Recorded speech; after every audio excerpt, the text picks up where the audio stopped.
This conference will now be recorded. All right, Tori, all yours. Fantastic. Thank you, Steve. So welcome everybody to the October 7th, 2020 meeting of the South Whitehall Township Board of Commissioners. Before we get things started and do our pledge, Renee, would you be so kind as just to do a roll call for the record? Yes, Commissioner Walk, Here. Commissioner Mobilio, Here. Commissioner Kelly, Here. Commissioner Seton, Yep, here. and Commissioner Morgan. Here. Everybody's in the house tonight. Wonderful. So to get things started, if everybody would please rise and join with me with the Pledge of Allegiance. There's a flag right behind me. Hopefully everybody can see it. I pledge allegiance to the flag of the United States of America and to the republic for which it stands, one nation, under God, indivisible, with liberty and justice for all.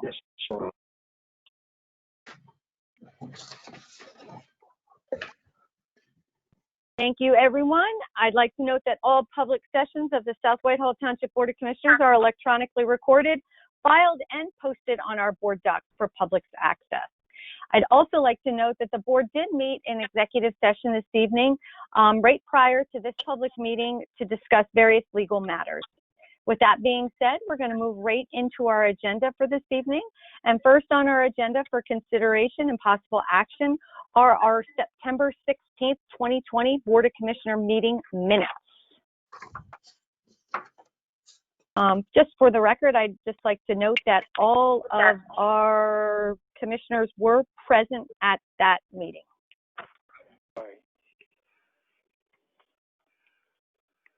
I'll give the board a minute or two just to breeze through those minutes and answer any questions or comments in regards to the September 16th, 2020 Board of Commissioner meeting minutes.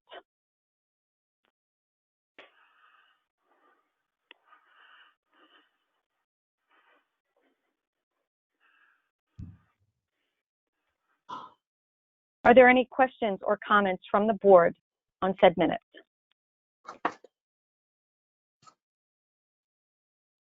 All right, hearing none, do I hear a motion for approval for the September 16th, 2020 meeting minutes? So moved. We have a motion on the floor from Commissioner Kelly. Do I hear a second? Second. We have a second from Commissioner Seton. Can I have a roll call vote, please, Renee? Commissioner Walk, Aye. Commissioner Mobilio, Aye. Commissioner Kelly, Aye. Commissioner Seton, Aye. and Commissioner Morgan. Aye, motion carries. Thank you, everyone. Next this evening, we have no presentations on the agenda. We do, however, have one ordinance, and this is a permission to advertise. This is an ordinance amending Chapter 336, Article 9, showing snow and ice emergency of the codified ordinances of South Whitehall Township to designate additional streets as snow emergency routes where snow and ice control is performed by the township, to provide for a repealer clause, a severability clause, and an effective date. Renee, did you want to take this one, or do we have somebody else on staff who is handling this discussion this evening? Randy is going to take this one. Yep. Excellent. Randy. Thank you, Commissioner Morgan. Hello, Board of Commissioners. Good evening. So what we have in front of us tonight is a permission to advertise this ordinance that Commissioner Morgan read. This essentially outlines the state routes that the township is responsible for plowing and salting during the winter season. This does not encompass any road improvements, potholes, anything like that. This is strictly winter maintenance, just so we're clear on that. We are proposing to add Walbert Avenue to the list of streets that we currently do already. The other streets we currently do are Whitehall Avenue, Cedarbrook Avenue, and Perma Ave. So we would be looking to add Walbert Avenue, and there's a few reasons for that. One, we do get reimbursed from the state for our time and material on that road. This would bring in about an additional $6,000 or so per winter season. And furthermore, we feel we can do a better job at plowing some roads here. Right now, we come out of the township building, we make a right on Walbert Avenue, and we drive down Walbert Avenue with our plows up. And that's because we don't have the authority to plow Walbert Avenue. So we constantly get complaints about, why are you driving down Walbert Avenue with your plows up? For residents who may not understand that we don't have the authority to plow that. So we feel we can get to it a little bit quicker. I know the state is happy to do this. They've already approved this. They've said, they've thanked us for our willingness to do this. But what we're looking for tonight is a simple permission to advertise this ordinance. And then at the subsequent meeting on October 21st, we would be coming back, hopefully to take a vote on this ordinance, immediately following with the resolution required by the state to sign the new updated winter service agreement. So this is a 5-year agreement, which we are reimbursed about $11,000 and change for all 4 roads that I mentioned. So over the term of this agreement, looks to be about $60,000 over the 5 years. Excellent. Thank you, Randy. Are there any questions or comments from the board on this ordinance and permission to advertise? Are there any questions from the public? I'm sorry, Commissioner Morgan, I did have a comment. I didn't get in there quick enough. Sure. I know in the past we've had some issues with needing to hire additional staff to help with plowing the entire township. With taking on an additional road, are we looking at having to either hire additional personnel to do this additional, or any more equipment, trucks that we would need, or what are we looking at? I don't think so. I don't think so, Commissioner Morgan. We're already traveling down the road there. I'm sorry. Bad feedback here. So no, I don't think we'd be talking additional staff or additional equipment again. We're already driving down the road, so it's something that we can easily accomplish. Herb and I have spoke at length with this. We bounced those questions off of each other, and we both kind of came up with the conclusion that it's something that we can take on. So we feel pretty confident in it. Yeah, I don't know when that was. I know the last 2 seasons we didn't hire anyone additional for snow. I don't know how far back that goes. I know PennDOT has. PennDOT has hired some winter help to get through the plowing season, but we didn't personally hire additional staff to come in to help plow township roads. I can't recollect exactly when it was. It was within the last couple of years. I remember that there was discussion that we didn't go out for bid quick enough to get them, and we were kind of. That's Sure. totally different. I know what that- you're referring to. That is part of our public works labor agreement, that we are allowed to contract with an outside contractor for snow removal, including plowing. So we did not engage that service to date, but that's an option that's still available to us. Okay, so. Right. And not anticipated due to picking up Walbert Avenue from the plowing. Okay, thank you. Any other questions from the board? Any questions from the public? And Steve, if you could open the chat, I'm not sure if there's any. Yeah, it is open. Is it? I'm Excellent. not seeing Okay. anything right now. All righty. All right. If there's no further questions, I would assume we do need a motion to move forward to advertise said ordinance. So do I hear said motion? I make a motion. Make the motion to advertise. Okay, I'll let Diane and Mike duke that out, whoever wants to make the motion. Alphabetical order. All right, motion by Commissioner Kelly. Mike, would you like to have the second on that one? Yes, please. Okay, and a second from Commissioner Walk. Can I have a roll call vote, please, Renee? Commissioner Walk, Aye. Commissioner Mobilio, Aye. Commissioner Kelly, Aye. Commissioner Seton, Joe, you might have you're on mute, Joe. Bottom of the screen, or give a thumbs up or down. Okay, got the thumbs up from Commissioner Seton and Commissioner Morgan. Yep, Commissioner Morgan's, yes. All right, Okay, great. Thank you, Randy. All right, next this evening, we have a variety of resolutions for review and consideration and possible action. And the first on the agenda this evening is a resolution extending the conditional preliminary final approval granted to a minor plan entitled John Jandal. George.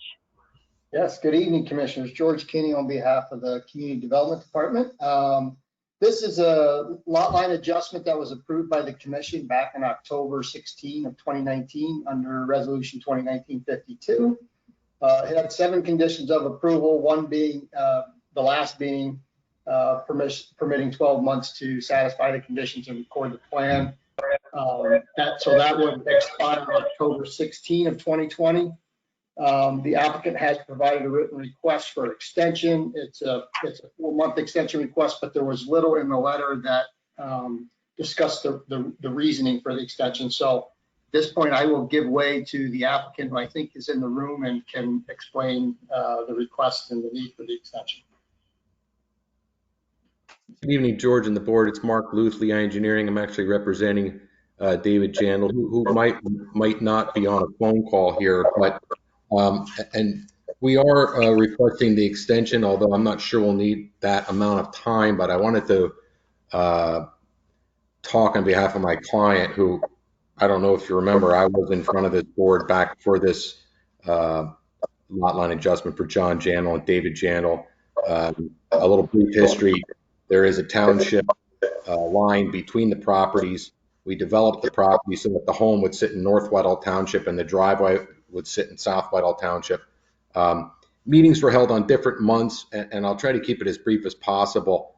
I dropped the ball on this one because I attended all the meetings. But again, they were at different times and different months, and I agreed to certain things in North Whitehall and certain things in South Whitehall. What I didn't realize I was agreeing to in both was a recreation fee, and that's exactly why we've had a bit of a stumble here. And I think my client has tried to express the fact that the $2,500 is being paid in North Whitehall Township. That the home is taxed in North Whitehall Township. The owner of the home would be a North Whitehall Township resident. Would not enjoy the same benefits as a South Whitehall Township resident to the recreation facilities in South Whitehall Township. So I think while I'm here, I'm asking for a amendment or a change to the resolution of the recreation fee for this particular lot. There's a recreation fee being paid to North Whitehall Township where the home is. And the home pays taxes on and is considered a North Whitehall Township resident. Again, I reiterate, the improvements in South Whitehall Township to this point are a driveway. And that's why I'm here tonight. I understand this meeting wasn't as busy as I thought it would be, so I thought I would attend this and ask for a decision on that matter, although I still think we need a little bit of the extension so that we can wrap up the plan items and have this thing plan recorded. But I wanted to attend this meeting to discuss the recreation fee on my client's behalf. Thank you, Mark. That was a great review of the subject matter. I'll open it up to the board for comments and questions regarding this subject before we have any further discussion. My only comment Anybody? is a reminder that this issue was addressed at a previous meeting. The request was denied by this board. I'm not aware of anything that's changed since that vote. So in case anyone on the board doesn't recall or doesn't have recollection of what this was about, but this board did reject the request at a previous meeting, the exact same request. Well, I'd have to beg to differ. Only the board didn't reject the request. I think there was, I didn't reject the request myself personally. I don't want to speak for Commissioner Stettin or Commissioner Kelly. Commissioner Walk wasn't at that meeting.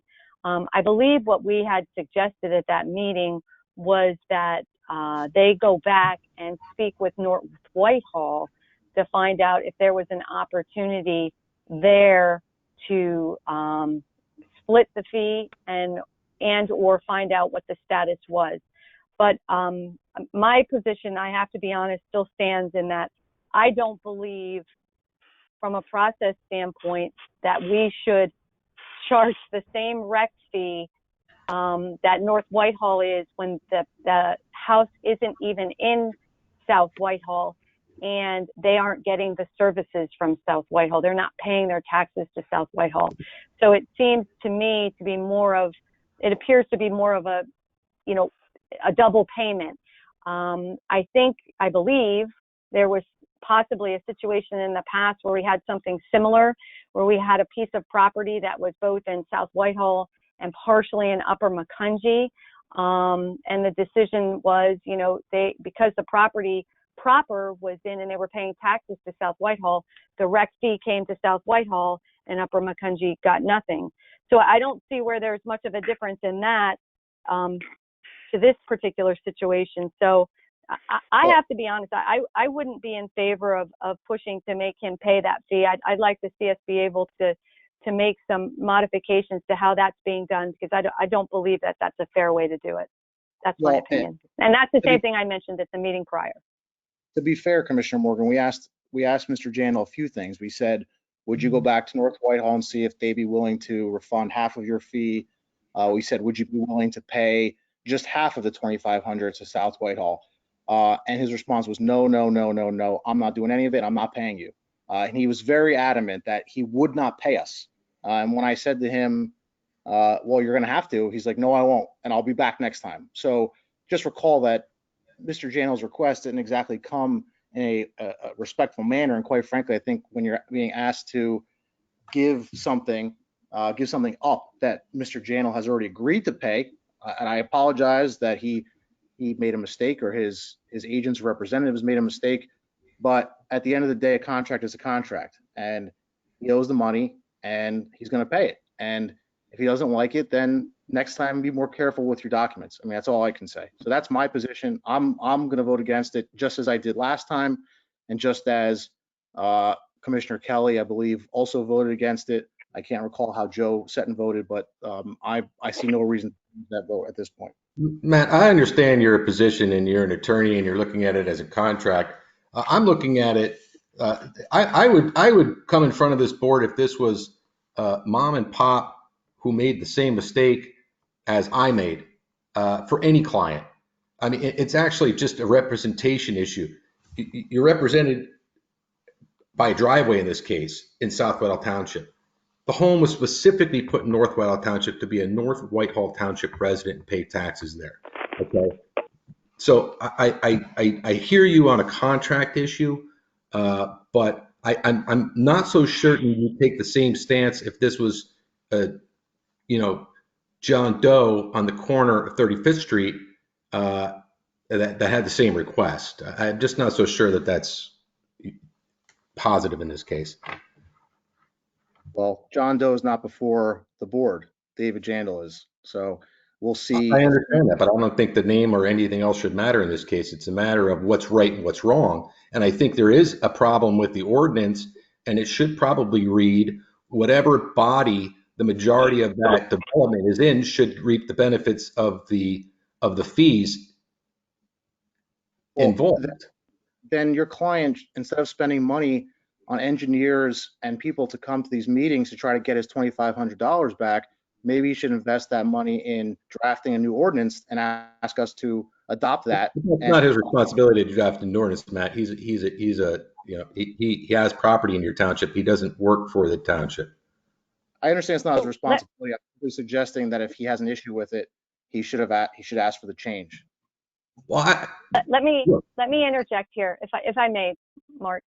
I believe, if memory serves me correctly, at that last meeting, I kind of remember it differently. I thought that David had mentioned that he was going to go back to North Whitehall and have a discussion with them. He agreed to do that and feedback to the board on anything that came of that. First of all, I think we should talk about that. And second of all, you know, hear from, you know, the other commissioners and their position on this, you know. So if you're still, you know, right now we're looking at the resolution is to grant the extension. That's what the resolution is requesting. So if we can resolve the issue of the rec fee, I'm not sure there's a need to grant the extension if that's the case. But if we can't, there may be, there may be a need to grant that extension. So, you know, first let's kind of get some more feedback from any of the other commissioners if they have any, and secondly, maybe we can get, was there any other actions taken as a result of that last meeting to come up with some concepts or ideas to address the concerns that have come up? Thank you, Commissioner Morgan. I would like to make a comment. It'll be similar to the one I made the last time that this matter came before our board.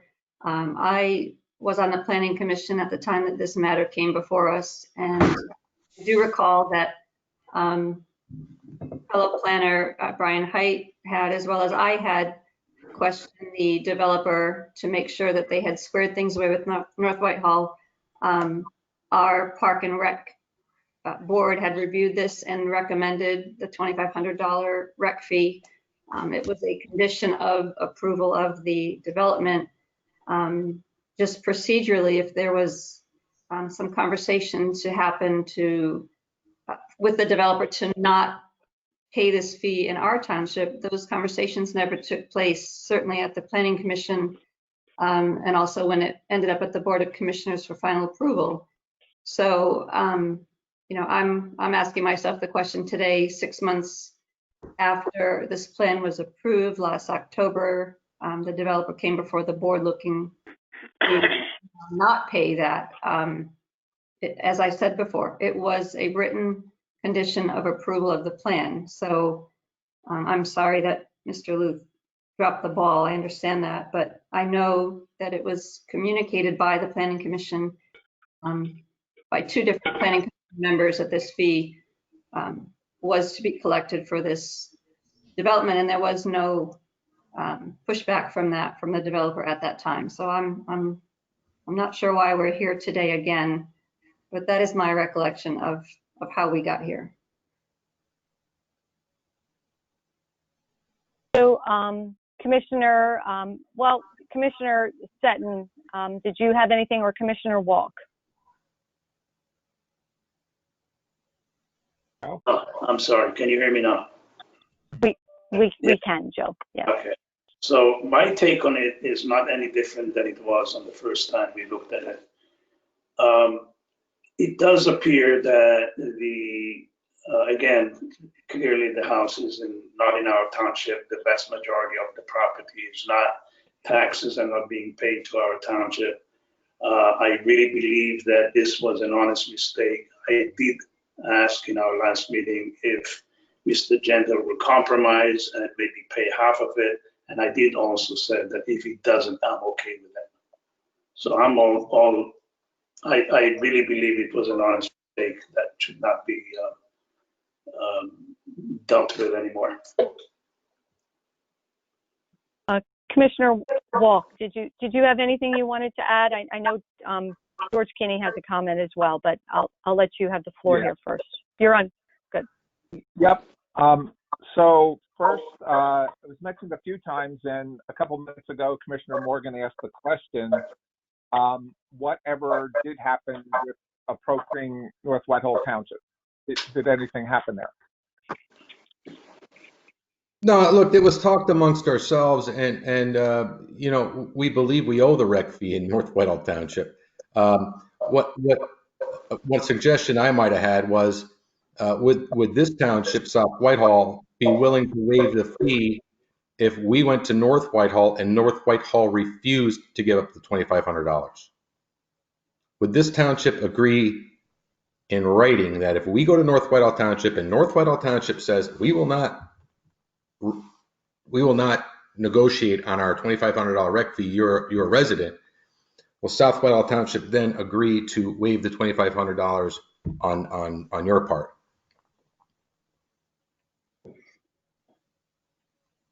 And is Yeah, that has been done, something you're willing to do or going to do?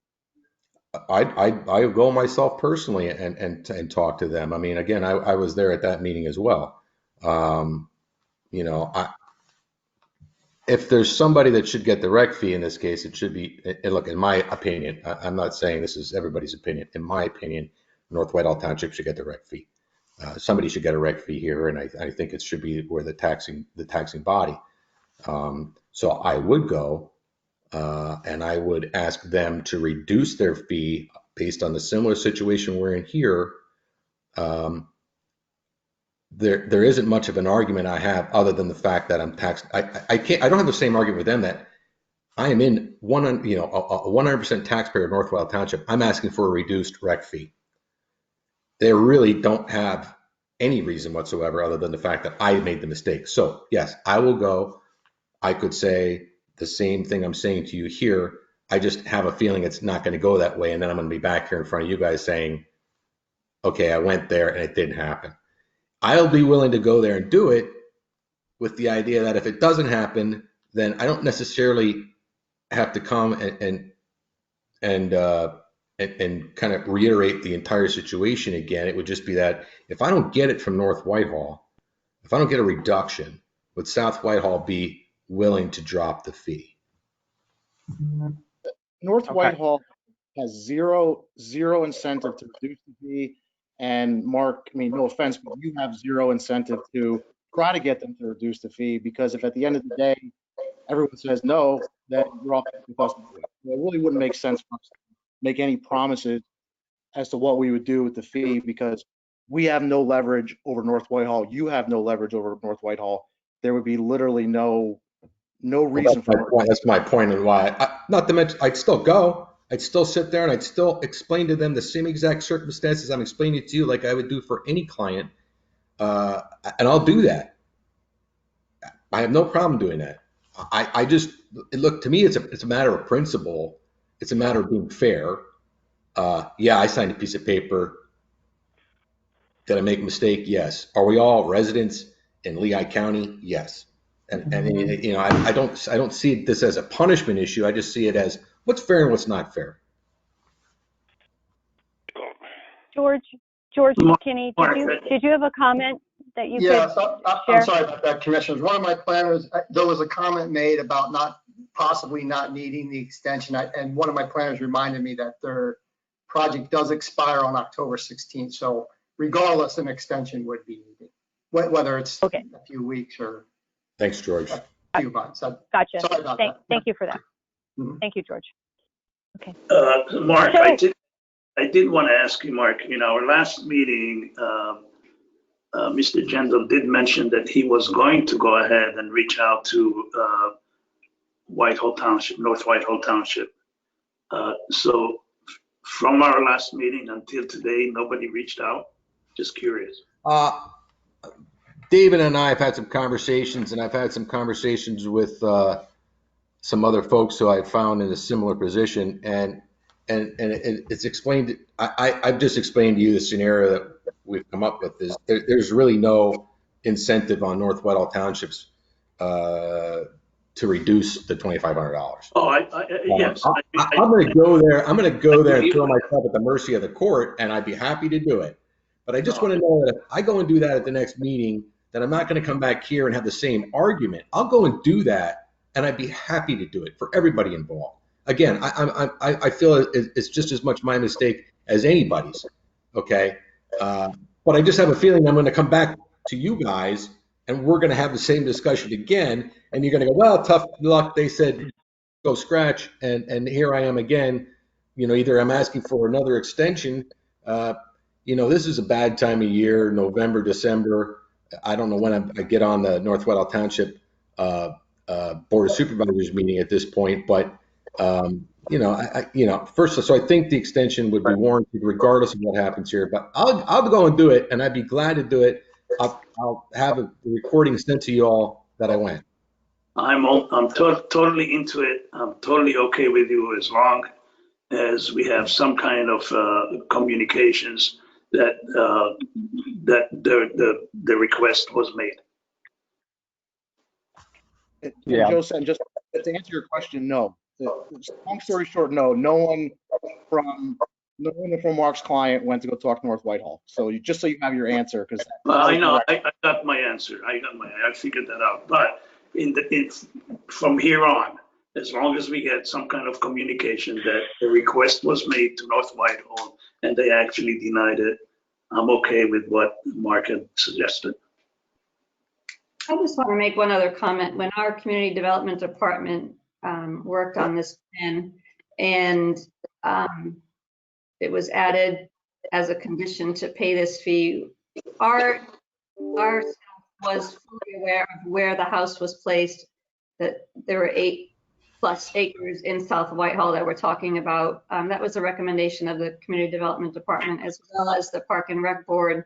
The plan was fully vetted through our township. It really was very independent of North Whitehall. What they do was not contingent upon what we were doing. So I will reiterate that I very vividly remember discussing this with the developer at our planning meeting, that they needed to speak with North Whitehall regarding this issue. So that I know was done on the front end.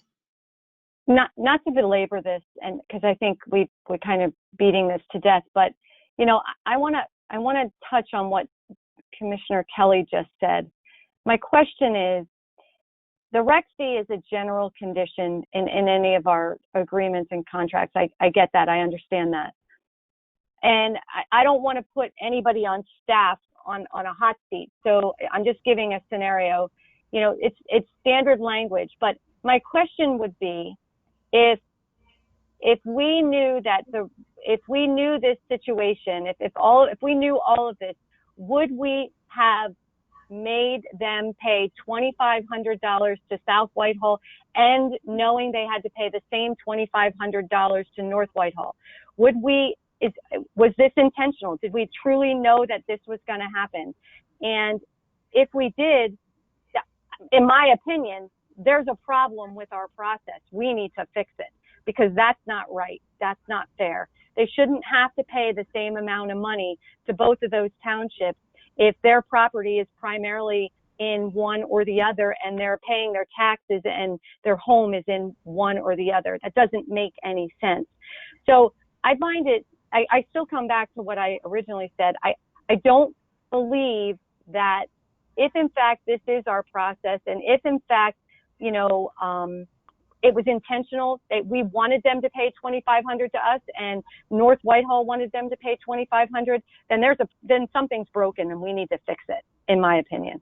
That would be my comment. But at the end of the day, I still come back to, I don't believe that was intentional. I think there was, you know, oversight all around, and I think that that's not the intention of this process. I truly don't believe that's the intention of this process, because, you know, Mr. Luth said, well, if you had the average resident come in, would we honestly expect them to pay in both townships the full amount? Is that truly what we're trying to do? It just doesn't make any sense to me. That is not even close to being a fair analogy, because first of all, an average citizen, I would bet dollars to donuts, wouldn't come in here and ask us to do them a favor and then say, and by the way, I'm not paying your fee, and I'm not going to North Whitehall, and I'm not doing this, and I'm not doing that. So the point is, the arrogance that was brought before this board when someone's asking for a favor, I don't think we'd see that in an average resident. So that's when you talk about fairness, the fairness aspect comes into, would an average citizen have the money to pay an engineer, would have the money to be able to afford to come to these meetings, to oppose these things? No, they wouldn't. And so any average citizen who subdivides a piece of land has to hire an engineer. And Tori's right. You know, it is boilerplate language on any one of your subdivisions. There are fees involved, rec fees, traffic fees, all the fees. So in general, a guy like me who sits at a meeting and goes, yeah, I'll agree to the fees, without quite thinking the fact that North Whitehall has the same fees, and then I'm getting double dipped, it didn't cross my mind at the time that I said that the developer would agree to the fees. So But just so you know, John Doe on the corner of Washington and Pennsylvania has to pay an engineer to subdivide. He just can't come in with a crayon and paper. Everybody has to do the same thing. Mr. Jan will follow the same rules that any citizen in South Whitehall has to do.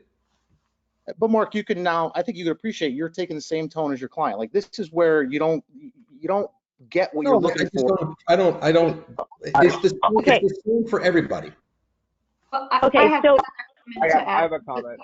Just as the property, the house actually is divided by the township lines. It's not entirely in North Whitehall. A section of that house that's in South Whitehall as well. It is a unique situation. You know, that's obvious. So I just want to point that out. Yeah, there's a smidgen of the home that actually crosses the line. But for tax purposes, he is a North Whitehall Township resident, not a South Whitehall Township resident. In fact, if he goes to use one of your recreational facilities, if it's an organized park program, there's fees for non-residents. The pavilions are rented at a higher fee for non-residents. So you're expecting him to pay the same fee that everybody else pays, but yet he'll have to pay more to go use those rec facilities, Matt, more than anybody else in South Whitehall, because he's not a South Whitehall resident. Mr. Jandal can come as a guest with me to any one of those activities. I'd be happy to I'm bring saying him. if John Jandal, who lives in the home that we're speaking of, wants to have a birthday party for his 3 boys at the covered bridge down at whatever the heck it's called, he has to pay more because he's a North Whitehall Township resident. That brand new beautiful park there that you're putting in by Ware's Dam, okay, he'll have to pay more even though he paid you a recreation fee. Maybe the township would be considering giving him lifetime benefits to South Whitehall Recreation. Okay, so let's I have a comment. stop. Stop. Commissioner Walk, give us your last comments, and then I think what we need to do, I think everybody has put their opinions and their thoughts on the table, all very much appreciated, but we need to make some decisions. So Commissioner Walk, you had something you wanted to say before we close out comments and make some, make some traction here, find out what we're going to do. Yes. I respect the other 4 commissioners' viewpoint. This issue is divided 2 by 2. There's history involved, and as in many cases, we ask ourselves, how did we get to where we are? And I think the history's been represented accurately. Sounds like there was an agreement earlier to go to North Whitehall. Sounds like that has not been done. Nevertheless, I think the proposal to go to North Whitehall and ask for a 50-50 agreement with, as Mr. Luke suggested, suitably documented would be appropriate. And honestly, listening to all opinions, I would be amenable to waiving the fee if we don't get the 50-50 split. The township apparently put a lot of into this on April 15th when I was not present, and again tonight. That's my view, and beyond that, I think it behooves all of us to bring this to a resolution and be able to move forward. So, I will, I think it's important before we take any action on this particular subject matter, we do have to open it up for any public comment. So is there any comments from the public on this particular topic?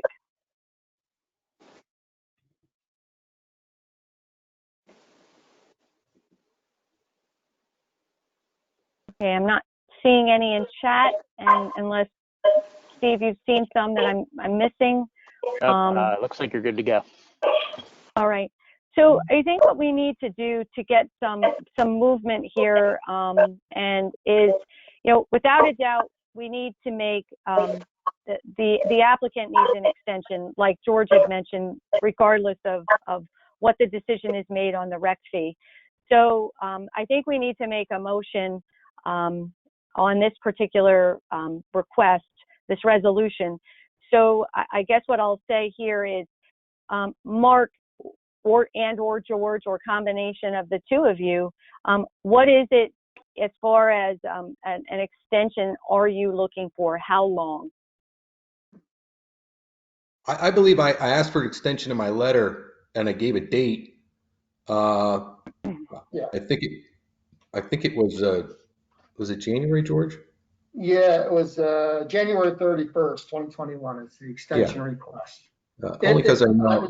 I would suggest you give them, a couple of months to get, if the inclination is to have them approach North Whitehall once again, I would give them a couple of months to do that, and then to see how that results. And if they need another extension, then come on back for another extension or for another discussion.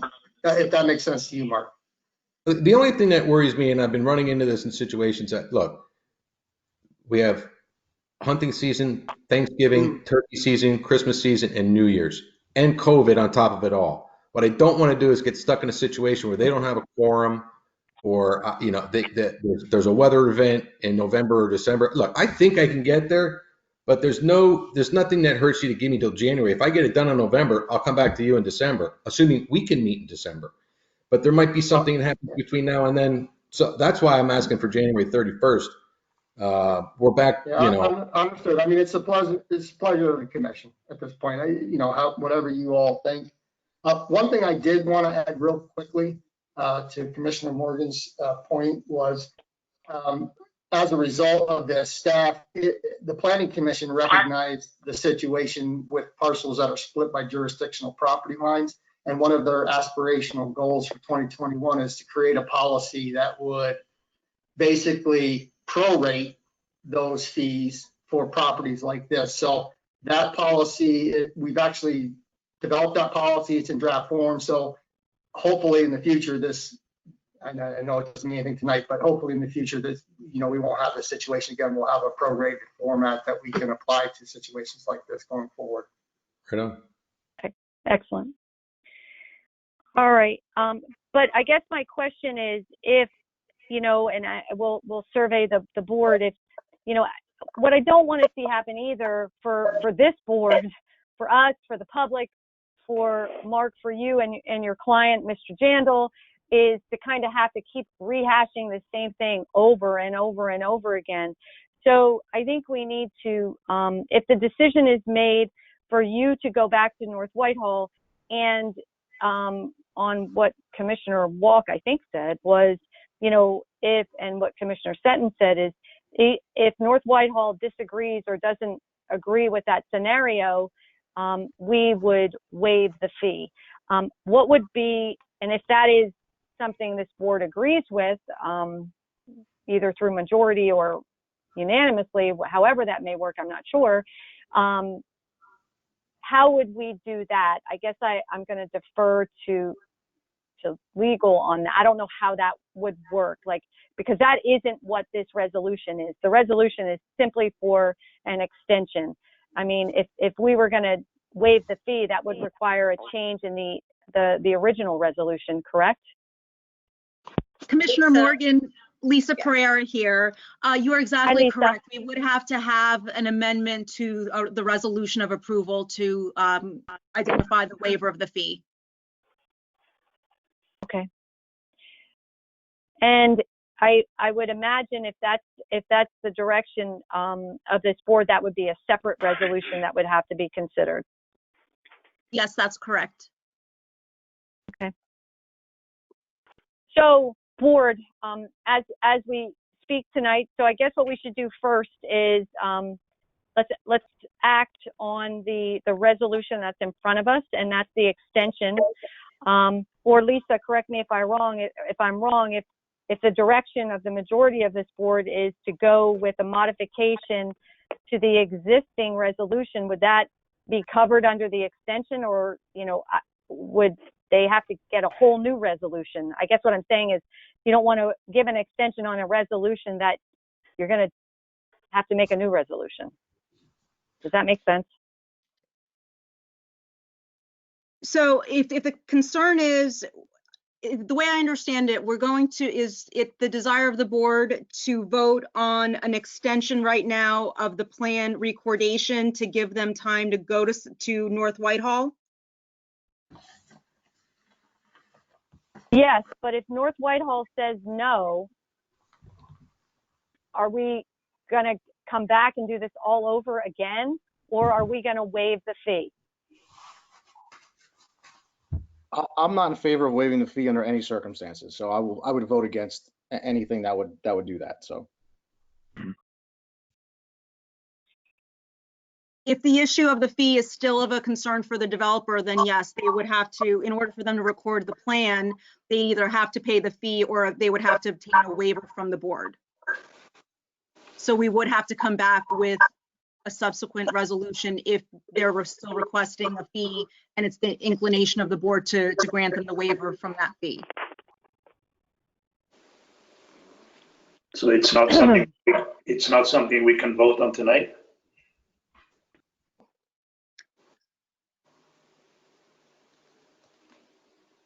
Is it something Lisa, that we I think You can certainly vote on it, and we can have a resolution prepared for signature at the next meeting.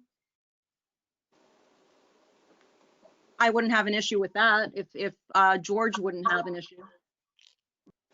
but we would still ask for the extension. Yes. So okay. So we have a resolution on the floor granting the extension. I would request that we add to that extension, and I'm not sure if this is the appropriate way to do it, that, you know, as agreed upon by Mr. Luce, he's going to go back to North Whitehall, see and record and document any changes that he can get to that fee to have some of it come back to South Whitehall.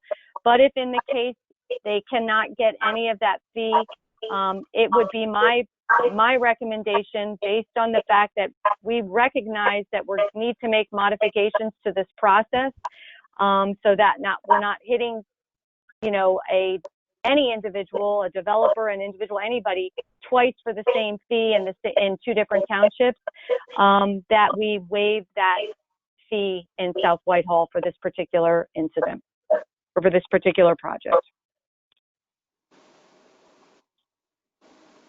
I'm totally in favor of that, as long as the request to North Whitehall is documented.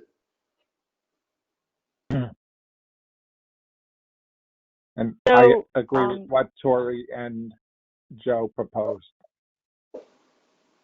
And Matt, you made your position clear, and Diane, did you have any comments, thoughts, questions, direction? No, I will stand by my prior comments in regard to this matter. I don't support that motion. Okay. So we do have a motion on the floor with a modification to it, with the, you know, going to the North Whitehall and then getting the documentation. If and in fact it did not come back to waive in favor, we would waive the fee. So with that being said, I make that motion, and we would need to have a roll call vote, Renee. Or we need a second, I apologize. I'll second it. I need a second to that particular motion. We have a second from Commissioner Stetton, and then I'd need a roll call vote, please, Renee. Commissioner Mobilio, No. Commissioner Walk, Aye. Commissioner Kelly, Nay. Commissioner Stetton, Yep. and Commissioner Morgan. Yes. All right, so motion carries with the modifications. Lisa, I hope you caught all that. That was a lot of words. Yes, I will. I'll work with George and Greg tomorrow to clean up the resolution for signature then. And George, I'm anxious to see some of the, maybe some of the modifications that we're going to be making to that particular process. That's, kind of learn from all of this. That'd be great. Yes, absolutely. Thank you. Absolutely. Commissioners will bring that to you. Thank you so much. All right, everybody. Moving along. Next for consideration this evening, and we have a resolution approving the sewer planning module for 4741 Chapman's Road Flex Warehouse. Mr. Elias, where are you at? I'm right here. Good evening, everyone. Hi, Mike. Griffin Industrial Realty intends to construct a single-story warehouse at 4741 Chapman's Road. As per land development approval, a sanitary sewer low-pressure force main extension is required to service the new building as well as the 7 adjacent properties. The developer is requesting 2,100 gallons per day or 9.4 EDUs of sewer allocation for the flex warehouse, as well as 2,230 gallons per day or 10 EDUs of allocation for the 7 adjacent properties.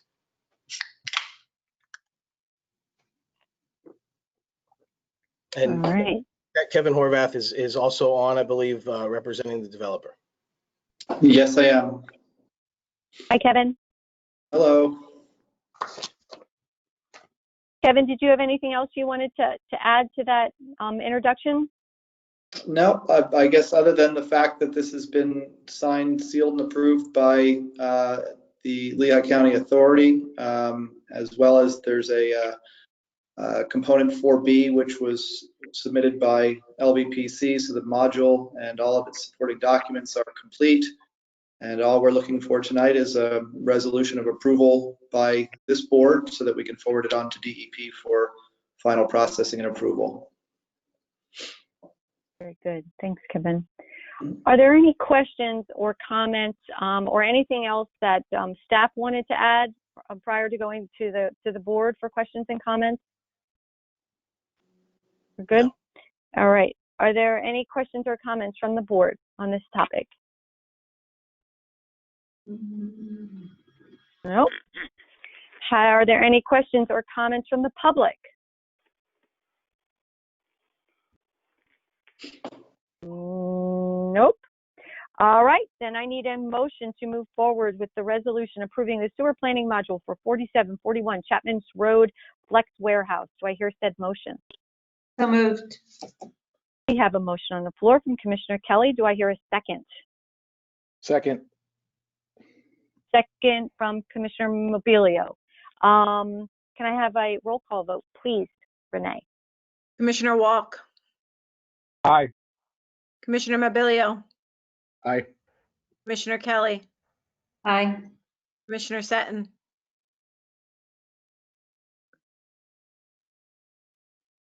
Joe Seton? Aye. and Commissioner Morgan. Aye.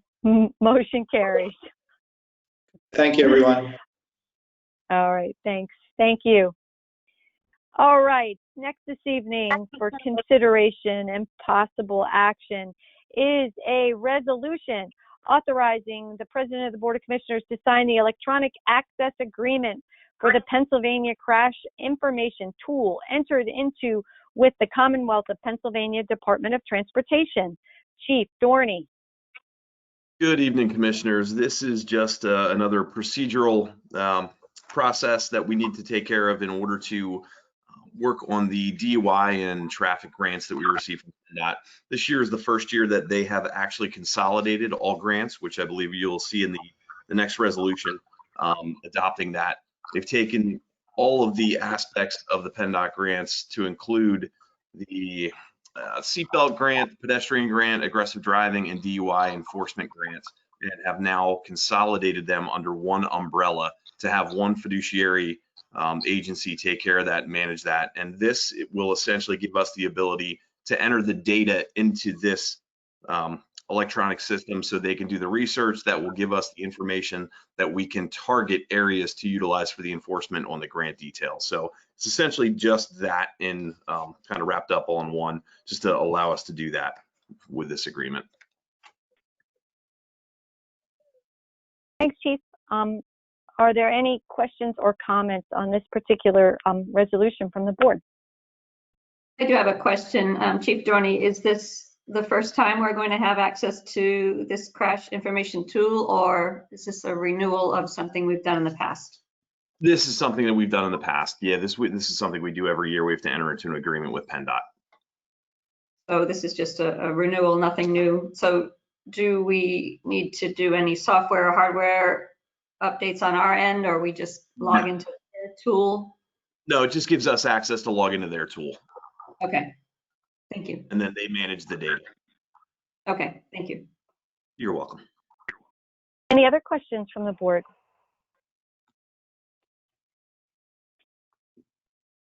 All right, I do see we may have a question from the public. Brian Height, did you have a question on this particular resolution?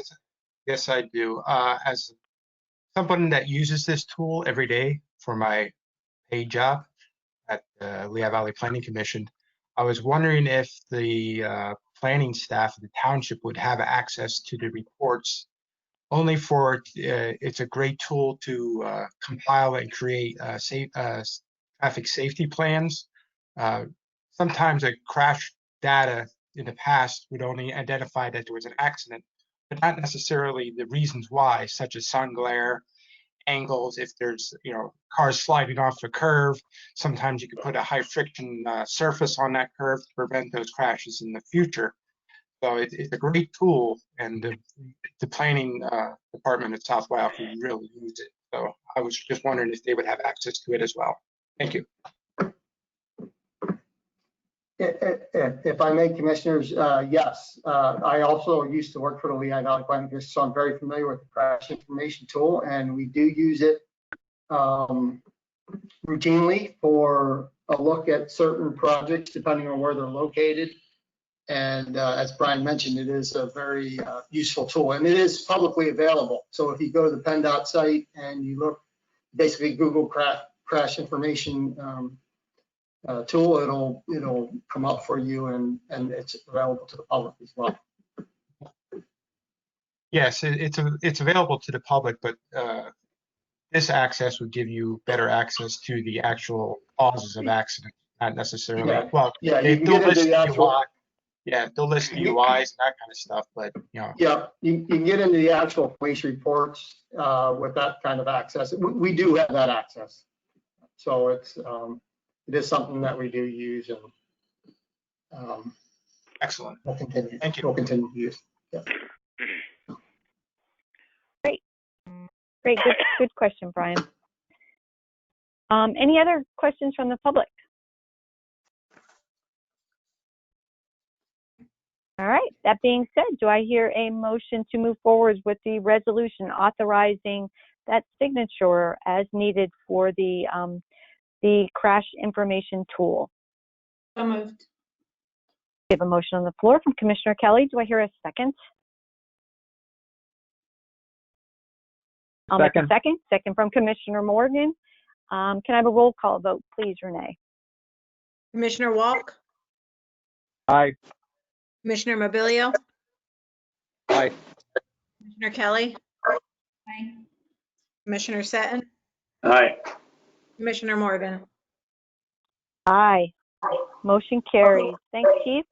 Don't go away. I think you got another one here. So Yes, next we for do. consideration and possible action, we have a resolution authorizing the President of the Board of Commissioners to sign the Lehigh County Regional Traffic Safety Program grant. Chief. Okay, this is essentially the actual grant process that we applied for through PennDOT. And this is, like I mentioned before, this is the first time that we've actually separated the DUI grant from the rest of the grants that we usually get. And this grant this year will be a 2-year grant for a total of $432,367.18. So each year we'll have about $216,000 to spend, and that is not just South Whitehall Township, but that is all of the departments of the county. We would essentially be the manager of that grant. So money that we will budget for, but it's money in, money out through PennDOT. So it doesn't cost the township any money, but we do get a great benefit from that. We get a much safer street, safer roadways for our community. So I would recommend that we do in fact sign up for this grant again, as we've done in the past. And I want to give Sergeant George Hummel a lot of credit for doing the hard work and applying for this and doing a great job to make sure that we get this every year over and over again.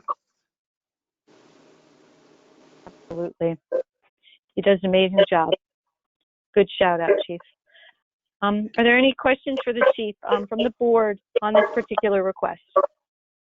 I had a comment to make, and this was, and I wanted to shout out to Sergeant Hummel as well. As I read through this grant. It's 88 pages long. There was a lot of information there, which I appreciate being able to read the background information. I do want to thank our officers here at our township, as well as the partnering municipalities who work on this grant. One statistic that I came across in this grant was the work that they've done in the past to this point. Lehigh County has reduced alcohol-related crashes in the county as a whole 19.5%, and also have reduced DUI bookings by 5.7%. So it's obvious just by reading this as a layperson, this work has been effective in helping to cause reductions and truly make our streets safer. So I want to thank everyone involved with this, and thank you for your work. Thank you. We are one of the most successful in the state of Pennsylvania. We were actually given an award last year out in State College for such, just due to the fact that we've been very, very effective. We reduced crashes, reduced the DUI incidents based off the enforcement. So that everybody, all departments do a great job working together and collectively do a great job. So thank you. Thank you. Wonderful. Any other thoughts or comments? Anything from the public? All right. That being said, do I hear a motion to move forward with authorizing signature for the Regional Traffic Safety Program grant? So moved. A motion on the floor from Commissioner Kelly. Do I hear a second? I'll second. We have a second from Commissioner Seton. Can I have a roll call vote, please, Renee? Commissioner Walk, Aye. Commissioner Mobilio, Aye. Commissioner Kelly, Aye. Commissioner Seton, Aye. Commissioner Morgan. Aye. Motion carries. Thank you, Chief. Looking forward to more good things. Excellent job. All right. Next this evening, under our motions for review and consideration, we have permission request to proceed with advertising a request for proposals for the master site development plan for the Kohler Ridge Park project. Mr. Cookett. Hello, good evening. Can you hear me? We sure can. All right, I was having some computer issues here, but good evening, everyone, and good evening, commissioners.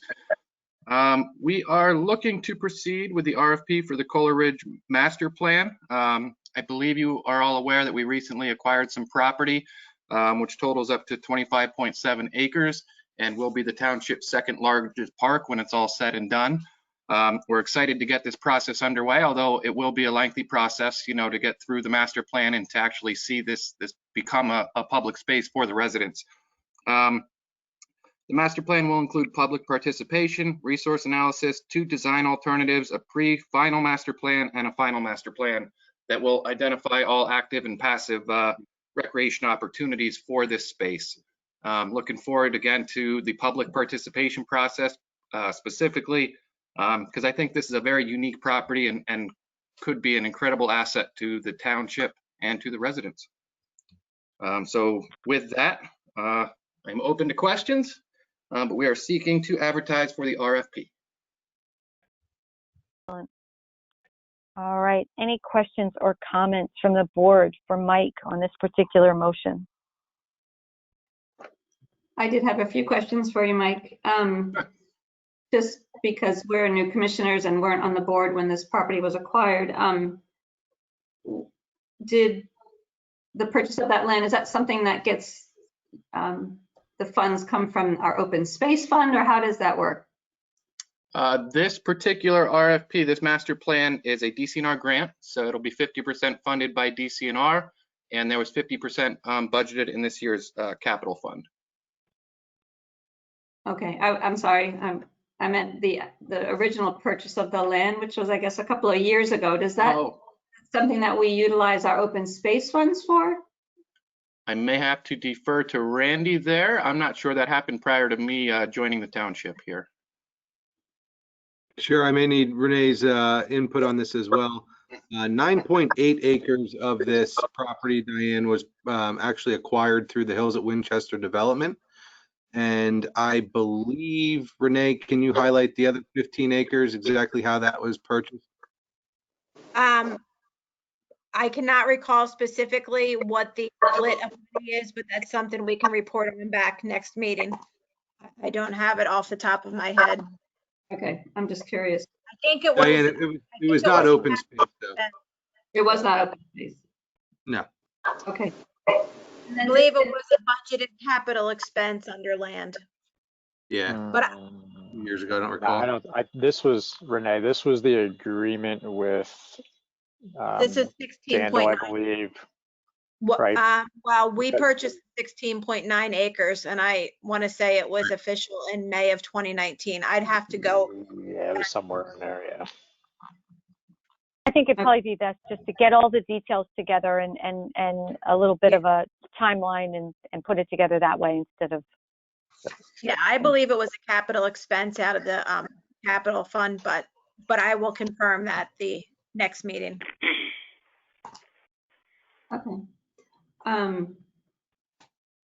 I guess just as, again, I don't mean to be repetitive, but as a new board member, I know that we've got the playground in process of being put together now. We've got the vistas, we have a grant out for them, and the Jordan Creek Greenway. So I'm just curious how this all fits into our overall plan for parks. And then secondly, since I know at the last Park and Rec meeting, there was some conversation about fundraising, and I asked the question then to that advisory board, but I guess I'll ask it now. As a commissioner, I'm curious if we have established a 501c3 to begin to fundraise and solicit donations, for these parks that we've got on the front burner. We have not established one at this point. There were discussions about this last fall and winter, and then COVID hit, and we kind of pumped the brakes on it, to be quite honest with you, and we haven't really gotten that going again. That's going to take some time and some legal advice to get through that application and that paperwork, and that can take up to 12 months once we do start the process.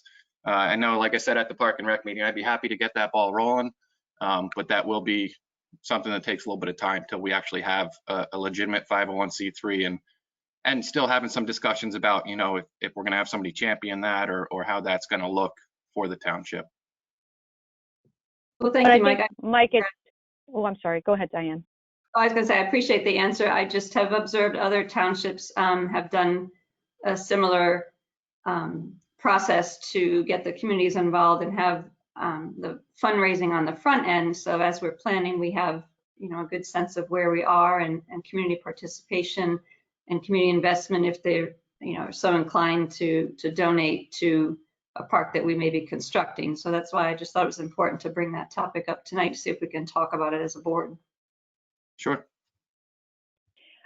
I think what might be helpful too is just to remember, we are, it's not for all the outside parks, not Kohler Ridge in particular, but, we are in the middle of that capital campaign for Covered Bridge, which has been very effective. And, with the 501c3, you're absolutely right. We have talked about that. And we did pump the brakes on that with COVID. Certainly something we can revisit, but, found that during this time, maybe we put our energies in other places. But I agree. I think it's something that, we could use as a potential resource moving forward.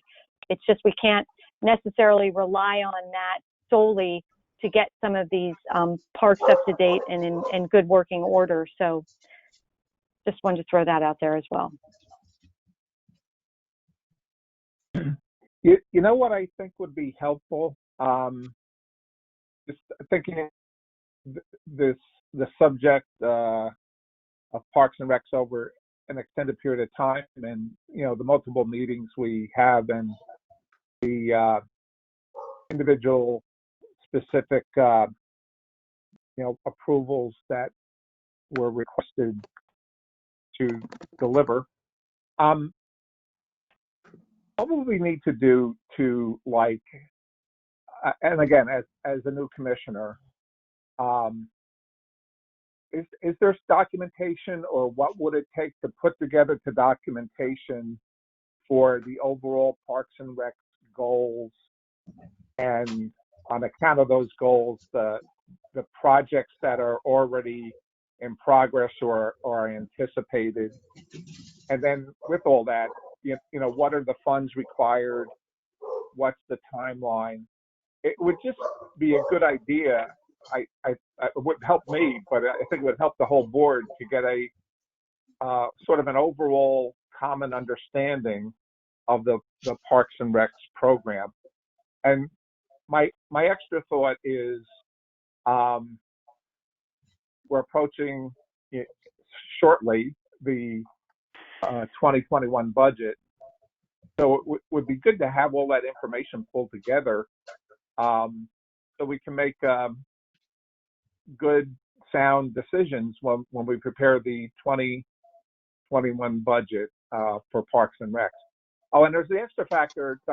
One of Diane's first questions, I'm still learning, and it's come up in previous meetings around the playground.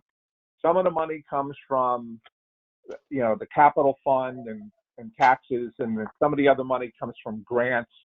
I mean, when we look at the funding, it would be good to understand, what portion comes from the taxpayers versus the grants as part of that overall picture. So I guess, who should I ask?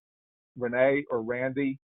Does that type of documentation already exist, and is it available for review, or is it something that we could pull together? I guess, Parks and Rec every day works on an overview plan. I would defer to Mike Cookitts to see how much of the plan they have. Again, each year during the budget season, there's a Parks and Recreation budget that, Mike would present in detail to the board.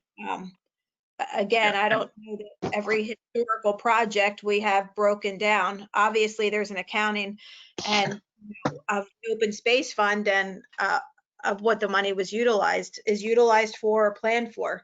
So again, that would all be presented at a budget.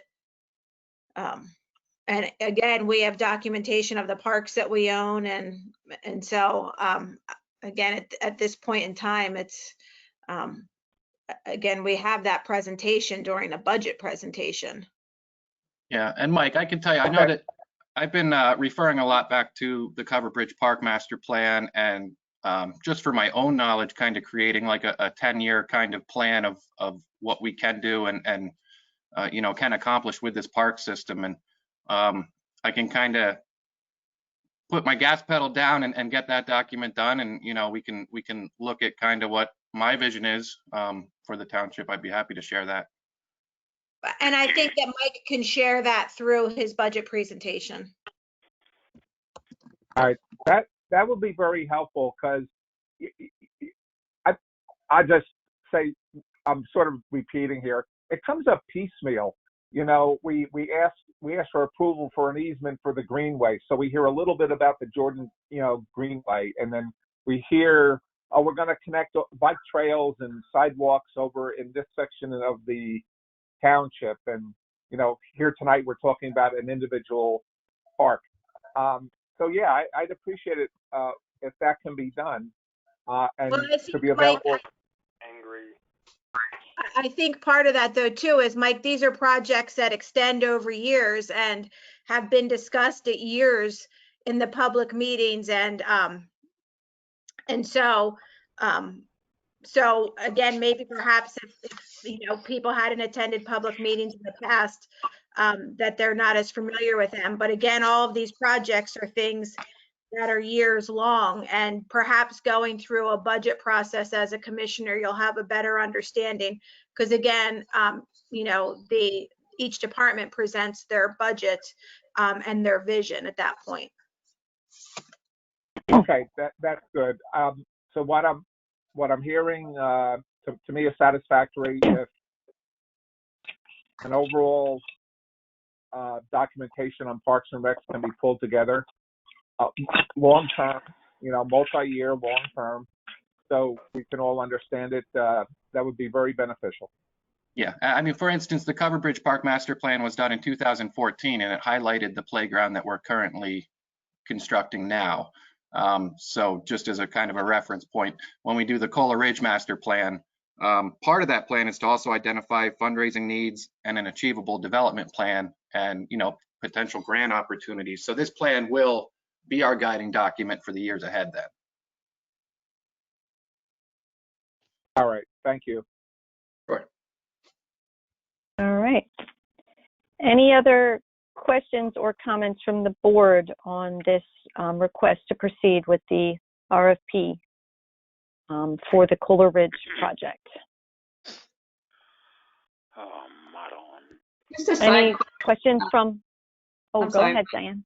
To Mike Kukits, do we have any word on the Vistas grant that we approved several months ago? Yes, actually, I was going to wait till later, but I'm happy to announce that we did receive a $200,000 grant from DCNR towards the Vistas project. Thank you. Great. Thank you. So let's kind of finalize on this Cola Ridge project. Were there any other questions from the public on the Cola Ridge project? All right, hearing none. Do I hear a motion to move forward with advertising an RFP for the Master Site Development Plan for the Cola Ridge Park project? So moved. I have a motion on the floor from Commissioner Kelly. Do I hear a second? A second. Second from Commissioner Walk. Can I have a roll call vote, please, Renee? Commissioner Walk, Aye. Commissioner Mobilio, Aye. Commissioner Kelly, Aye. Commissioner Seton, Aye. and Commissioner Morgan. Aye. Motion carries. Thank you, Mike. Thank you. All right. Next this evening, for consideration, we have a street moratorium exemption request from PennDOT with regard to Route 309 Betterment Project. Herb, are you with us this evening? Yes, I am. Good evening, commissioners. This is actually part of the 309 Tillman Street interchange reconstruction project. The street moratorium exemption request is for Broadway, Parkway Road to Houseman Road.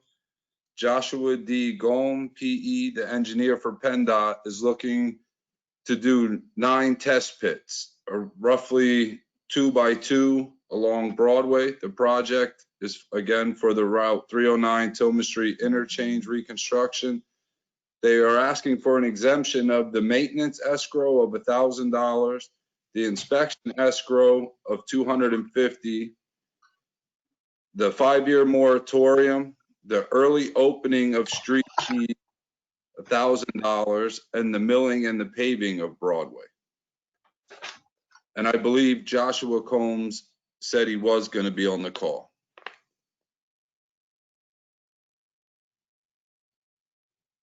Joshua, you with us? I think I see him. Are you on mute? Oh, he does. There he goes. There he is. Can we hear him?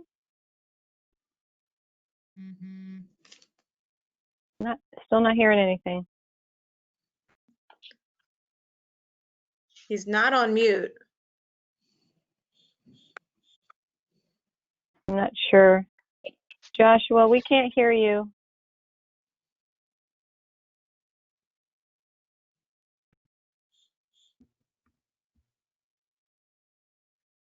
He may need to call in.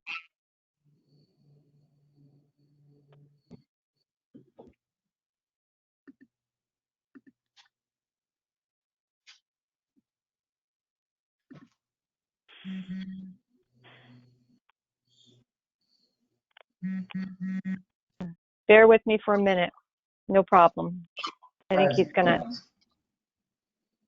Commissioners, while we're waiting for him, just to be clear, there are two projects that are happening on State Route 309. The Betterment project is the project that is occurring basically from Walbert Avenue going north to Orfield.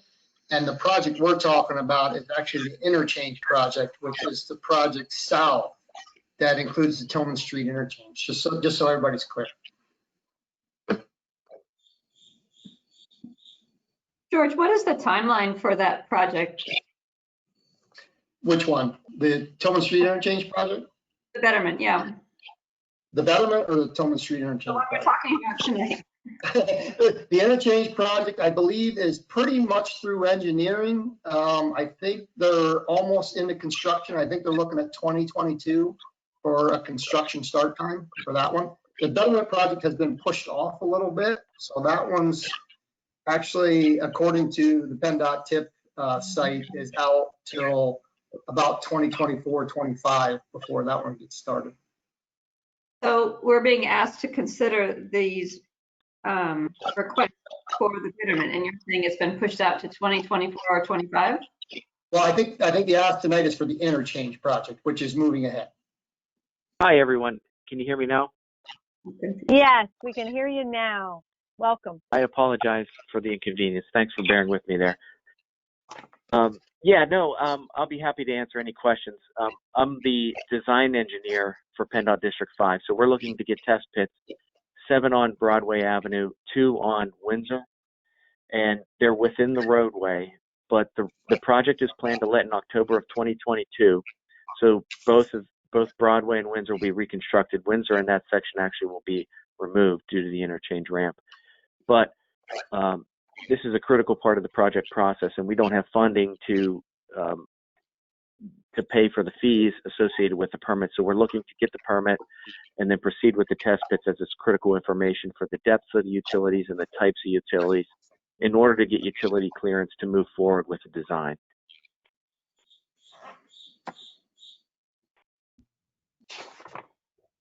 Thanks, Joshua. We had Commissioner Kelly had a question kind of midstream when you jumped on. Commissioner Kelly, did you get your question answered? I'm just a little confused because our agenda says that it's the 309 Betterment project, but that's not what we're talking about. Is that correct? Could you repeat that? It was a little. You are correct, Diane. It was a last minute change. Yesterday we had it updated. So we're talking about the memo is updated. I updated the memo. The verbiage should not be 309 Betterment project. The memo is correct with the 309 and Tillman interchange. Okay, I just need to clear which one we're talking about. So it's the Tillman interchange. Okay, thank you. 309, we'd need to change, the motion needs to be changed too. Okay. So, again, Diane, did you get your question answered? I do. So this project then will begin in October of 2022. That's when the project's going to be let. So the contractor will get selected, and it usually takes a month or 2 to get all the contract documents signed, and then it will start more than likely in that winter. They'll start moving forward, and then actual construction will start in early of 2023. I'm just curious. This is just a curiosity question from me, and I would assume this is the case. And this might go to Herb or even to legal. We normally waive these fees for the PennDOT projects? I do not know. This is the first one that I'm working on with them. Joe, can you answer to that, Attorney Zader? Commissioner Morgan, I don't recall seeing any waivers of these fees by PennDOT in the past, or for PennDOT in the past, but I have to admit, I don't remember any request of PennDOT for this either. And so I don't have any answer there. I'm not sure if staff does. As I look at the situation, though, in looking at the motion in the packet, I see that milling and paving of Broadway is being requested as a waiver. The rest are fees and escrows. And I guess from my standpoint, those are two different issues. It's one thing to waive an escrow or even waive a permit fee. But in terms of waiving the actual work that ordinarily would be required for someone who disturbs the right of way, I guess it'd be a question for Public Works as to the impact that's going to have on the township. That's what I was going to add here. I do believe there are different motions in this memo, so there would need to be multiple motions tonight. And I think the milling and paving of Broadway under the street moratorium is the second motion from the fee waivers. Joe, I agree there, because I'm not sure that Public Works agrees with the 5-year moratorium and the early opening of the street.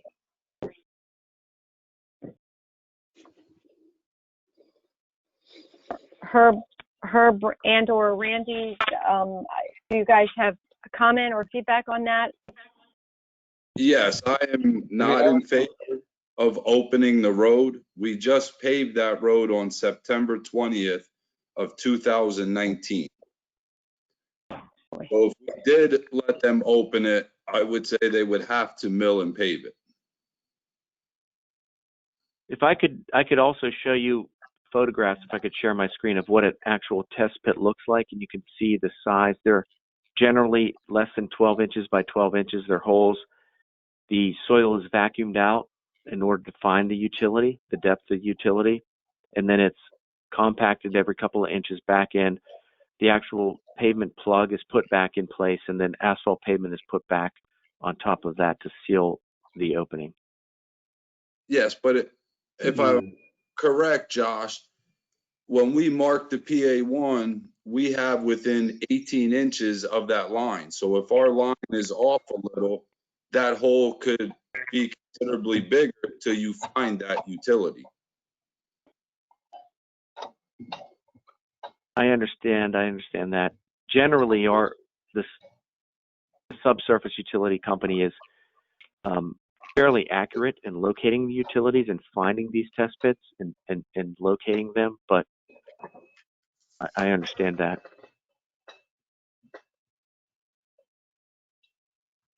So I guess I come back to my question.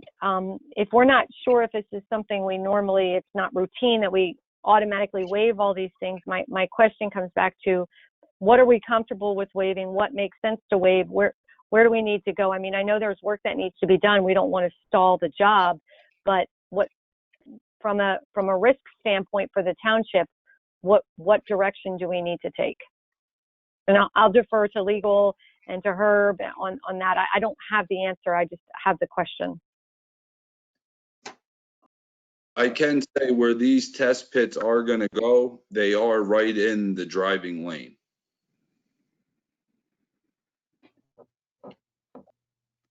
Excuse me, President Morgan, this is Tony Talarita. Can I ask Herb a question? Please. Absolutely, Tony. Sure. I mean, I guess the question to Herb is that if for some reason, I know this project is supposed to be let 2 years under design, but there's been a lot of up and down with PennDOT. If for some reason this project freezes for 2 to 5 years, is there what would happen to that roadway that they left, assuming they're saying they would be rebuilding it, but if the project doesn't go, are we left in a worse position? I would have to say yes, because now we have all those test pits and openings in the road, which is in the end going to cause deterioration of that road quicker.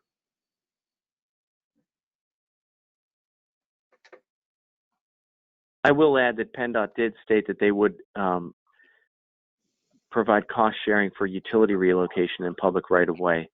once this goes into construction with the township to help alleviate that cost as an option. Yes, you are correct, Josh. They have said they would do a 50-50 cost share.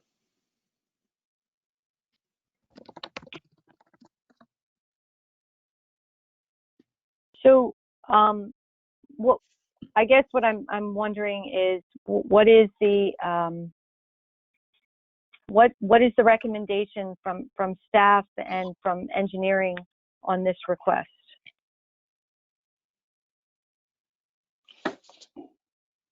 We are just bringing it to you to see. He is asking for all the fees to be waived and to have the waiver of the milling and the paving on Broadway, which I am not in a stance to say. I don't think it's a great idea, honestly. Okay. Tori, I think that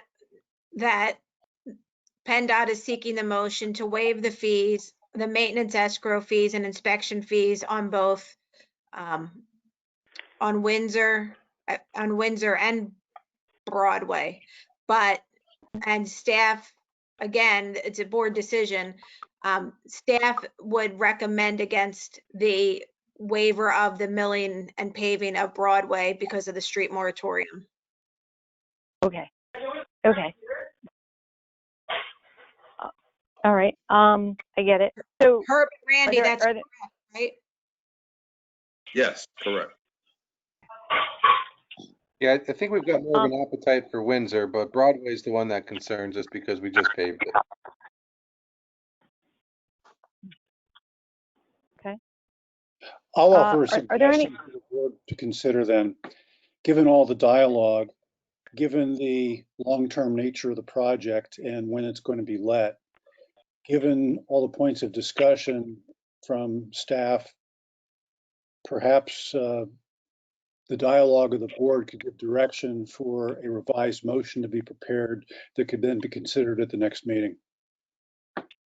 I would have to agree with that, Joe. I agree because it's a little confusing, and at least this will give a little bit more dialogue and discussion to be able to happen. You know, Josh, maybe you'll even be be able to participate in that, so there's some clear understanding of where our concerns lie. So Sure. I would agree with that, and unless you're under some tight timeline to get a decision on this immediately, which doesn't sound like it is. If we could defer to the next.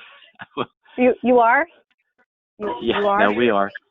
Our Yeah. team has already taken all of the test pits for all the state roadways, and they're mobilized, ready to get these. And we do need them to stay on schedule, but I understand your concerns. The roadway is going to be fully reconstructed in 2 years, less than 2 years. I believe that these test pits, the patches, will be sufficient for that time frame. I don't think it will affect traffic, but this is your call.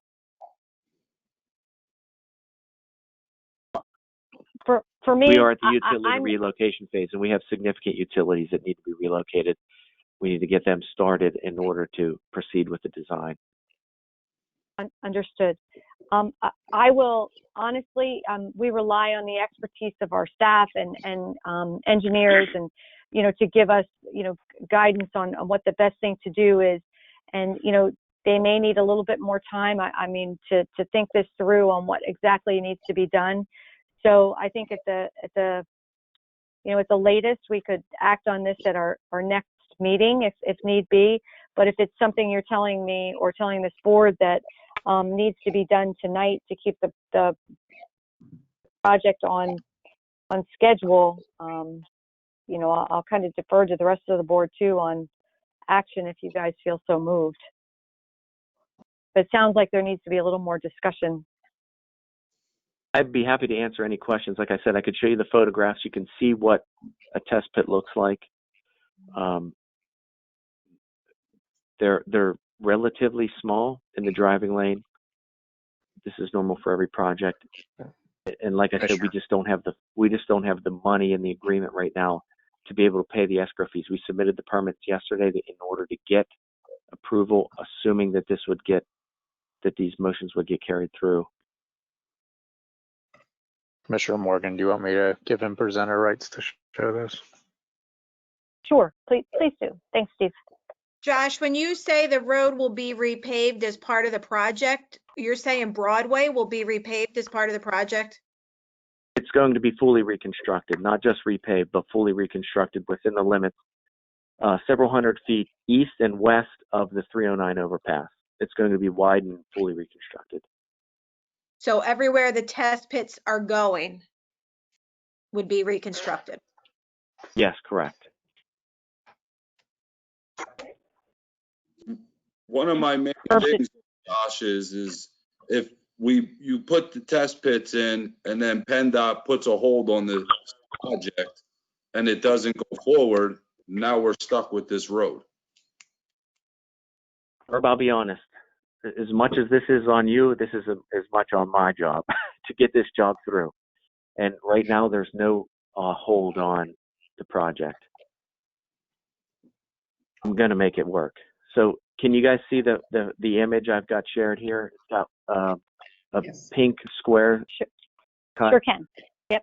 Okay, so this is a representative test pit. This was just taken on the 22nd. Our team was out there. So that's what they mark where the utility is located. You can see there's a gas line in yellow. And then what they do is they saw cut that mark. It's 12 by 12 is usually generally the maximum size. And then they vacuum out the soil. They take the pavement plug out. They'll vacuum the soil out. And then you can see here's a visual down to the utilities that they found. So that's a gas line. There's soil taken out. And then what they do is they will put the soil back in after they measure the utility, get the depth.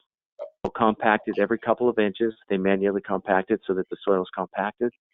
And then when they're done, they will put the pavement plug back in. They'll compact that down, and then they'll put asphalt on top, compact it to make a flush roadway surface. And that's ultimately what is left of the test pit. And so we have 7 of those on Broadway, and we have 2 on Windsor. But then you'd have permanent pave covering over everything, so you won't even tell where the test pit was made? Not at this time. When it goes to construction, this will be fully reconstructed down to the subbase, so it's brand new pavement. Everything is all new. It's a brand new roadway. So this will last. They normally do last the time frame that we need for this. But all of the existing pavement, all of the existing subbase, that will be completely removed. We design a new pavement for the roadway, and that gets placed back in the ultimate condition during construction. All right, so if we have the worst case scenario that was mentioned, that there's a hole in the project for X amount of years or however long, this is what we'd be looking at as we wait for the project to be finished.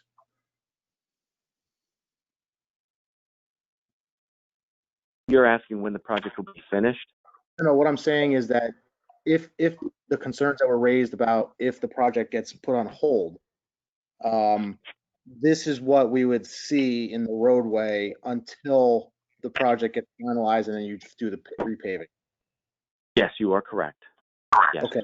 If those patches don't hold, you said they're temporary. Who's? I mean, we call PennDOT, and you guys come out to fix it. How's that work exactly? That I don't have an answer for. Granted, perhaps that's something that we could coordinate.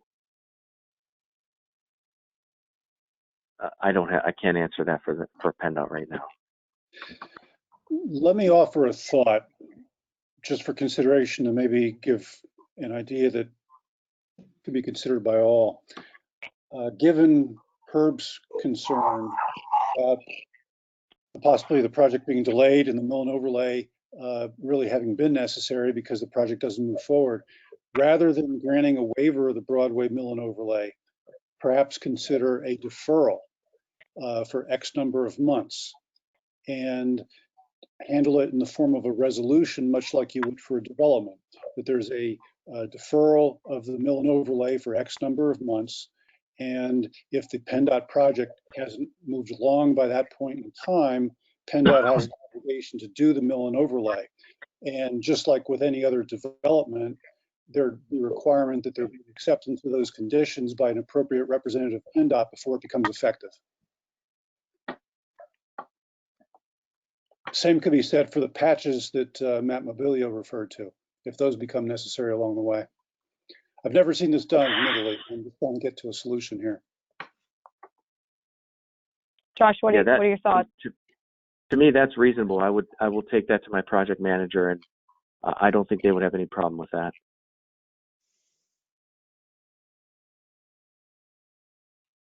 Okay. You would need to do that before we did something like that this evening, or is this still something we were going to come back at the next meeting with? I'll offer this, Josh, if you can check with the powers that be at PennDOT and then get in contact with Herb Bender at the township, assuming it's going to fly, we could have the resolution prepared for action at the next board meeting. I'll do that. There will be an acceptance of conditions form that will need to be signed by an appropriate PennDOT representative as part of that resolution. Okay.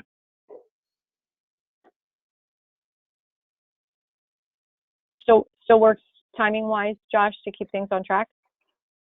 Yeah, I mean, I could find out tomorrow, and if this is something that we could somehow advance, or if it has to wait until the next meeting, I can get their concurrence, and we'll go from there. But yeah, if the schedule gets delayed, then I will request that PennDOT mill and overlay the roadway between the test pits, and get that in signature out. See if they concur.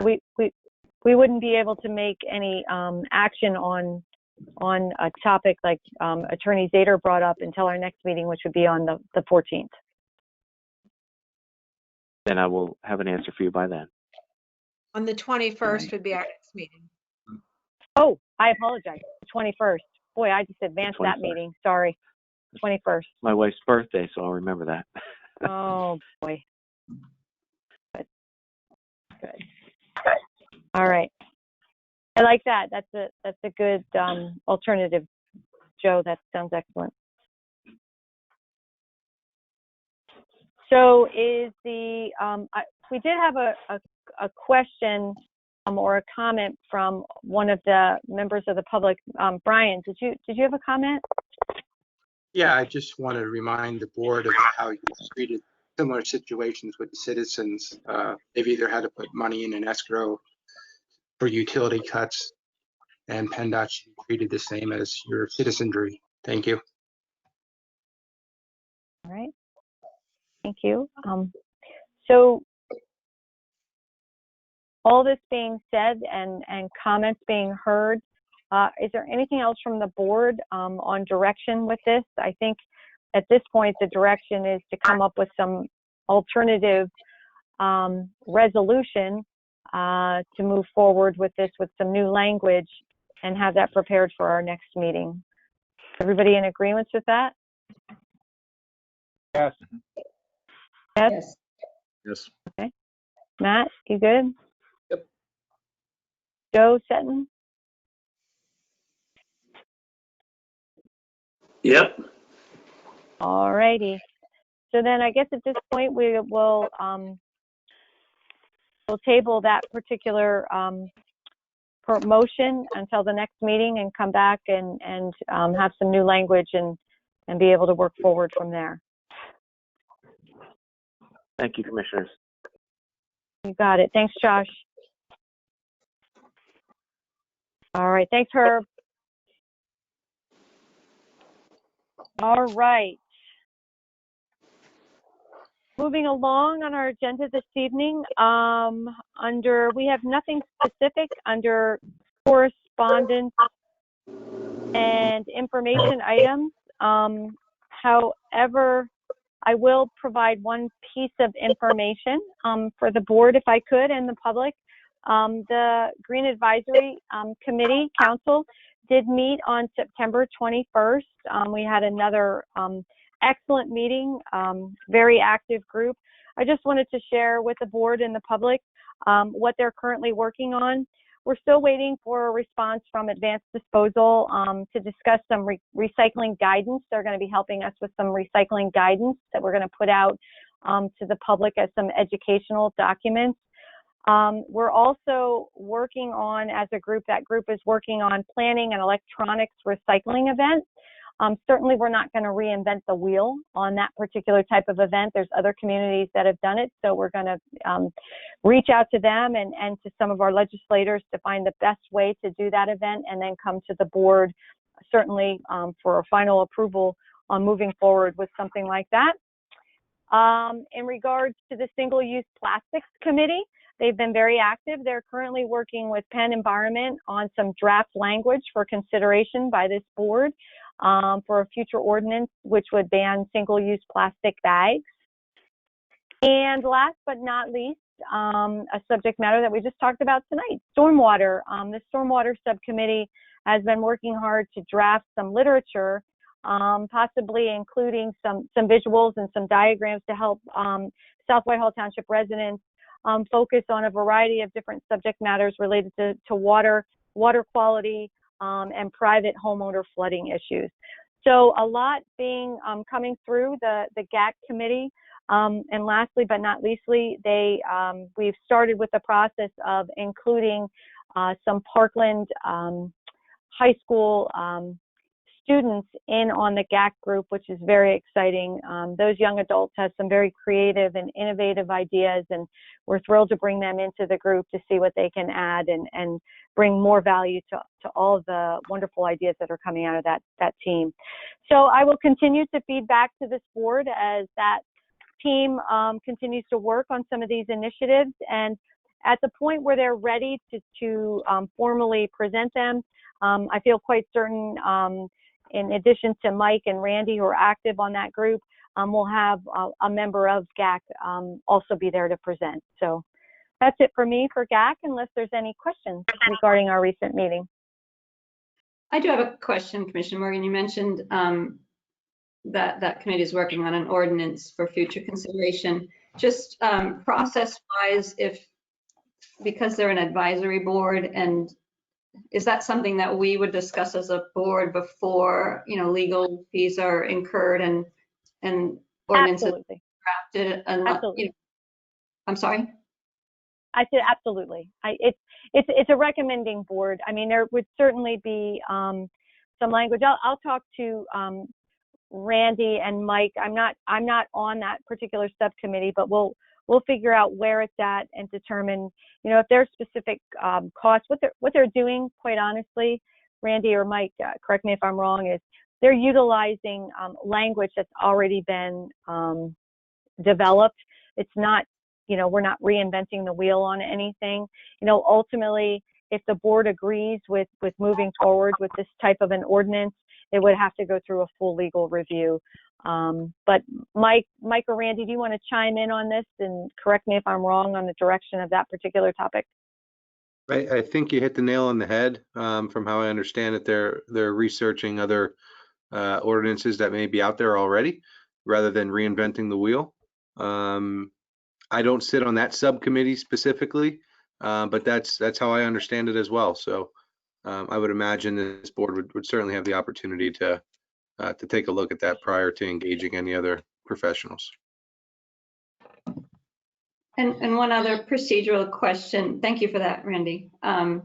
Commissioner Morgan, since you're on that green board as well, I'm pretty sure I read in the minutes, because I saw them online, that the Green Advisory Board is allowed to spend money as long as it's appropriated somewhere else in the budget. And I'm just curious, again, as an advisory board, how does that work, since most expenditures come through the Board of Commissioners? I'm not sure where you saw that in the meeting minutes. Not in our meeting minutes, from Green Advisory. I know. I have their meeting minutes. Looking at, yeah, I should have pulled it up. I didn't know you were going to talk about that tonight, but there was a line in there. I'd have to look into that, Diane, because we're not. I'm not not familiar with what you're referring to, but how about I look into it and we'll feed back to you, because they're not spending money without approvals or, you know, the ability to do that. So I'm not really sure what you're referring to, because I have the meeting minutes in front of me, but I don't see what you're referencing.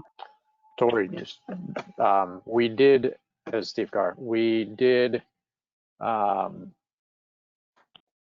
included about $25,000 in the refuse and recycling budget last year.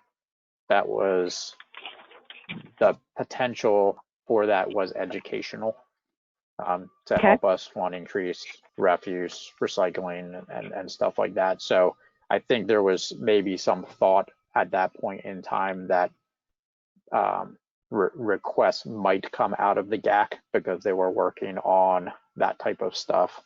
But we would have to, obviously, if the GAC comes up with a plan that we would have to fund something to help us out, help the residents out, then we would look to the appropriate budget. If it's stormwater, obviously that doesn't come from refuse and recycling. But I know that there was some intention of getting some more educational materials out to our residents. So, you know, if we increase recycling, we get larger recycling grant money in, which helps fund that, helps that fund also. So there are good things that type of thing can happen or can be used for. But I think that may have been what the talk, I don't know what happened at the meeting, but that was a talk back in budget season. That sounds reasonable. And to kind of answer your question, Diane, you know, certainly if there's funds being spent for an initiative, if it's a part of what, like Steve Carr just mentioned, it would all go through the proper process, you know, as far as any spending of monies would go.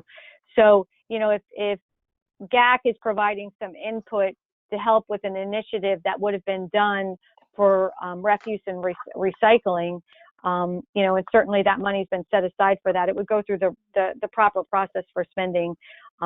It wouldn't just be arbitrary through that group. So I would guess, Steve, that you're exactly right. I'm looking through the minutes now, but I don't necessarily see what the reference is. But we can verify some of those questions and comments and make sure that that's clear, Diane.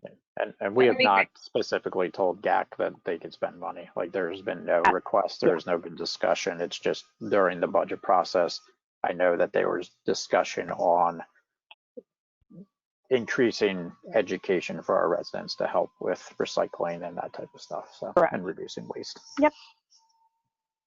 Well, and I agree, that's a wonderful initiative. I think we all can agree that recycling is a great thing, and we want to educate our citizens as much as we can. I guess this is maybe more of a legal process question about an advisory board. I'm just curious, an advisory board spending money and sending out, you know, things to residents, is that going to come before the Board of Commissioners, or are they doing this because they're able to tap into that refuse budget? The Board of Commissioners is going to be well aware. Yeah, they were not authorized to spend any money, so they would have to come back through staff and the process. So there's nothing that's happening or has happened in that case. Okay, I just want to clarify. Thank you. All right. I think we do have two more announcements. Renee, did you have anything you wanted to share? Yeah, there is one thing. This is a really exciting event for the township. It is entitled Heroes Fighting Hunger. We were approached by a Parkland High School student who is working hand in hand with the Travis Manion Foundation to come up with an event. And it's really the student is running the event. But we are participating, and her name is Reagan Kinney, and she is working with the Travis Manion Foundation on a community service type event. And she had sent me this statement that she wanted me to read, and then I will explain a little bit more after this. It says the Travis Manion Foundation mantra is, if not me, then who? This mantra embodies everything that Heroes Fighting Hunger represents. Travis Manion Foundation, along with South Whitehall Township Police Department and Parkland Cares Pantry, are collaborating to directly benefit our local community. Through competition in the police department, is attempting to fill a police car or multiple police cars with specific foods as requested by the pantry to see which branch of the military, as represented by the different groups, can collect the most donations.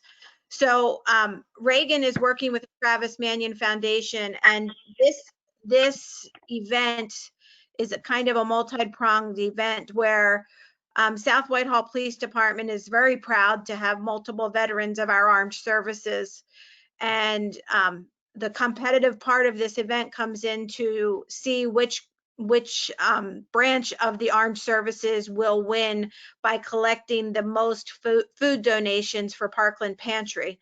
The event will collect food at the Covered Bridge Park on October 31st from 10 to 1, November 7th, 10 to 1, and will culminate on Veterans Day, which is a Wednesday, with an event as well. So keep on the lookout. And I don't know if Glenn, Jason, Grosier, or Steve Brown want to share any more information about that, but it will hit the police department's social media and a few other venues, but just wanted to let you know that we're doing this exciting event, you know, for the community.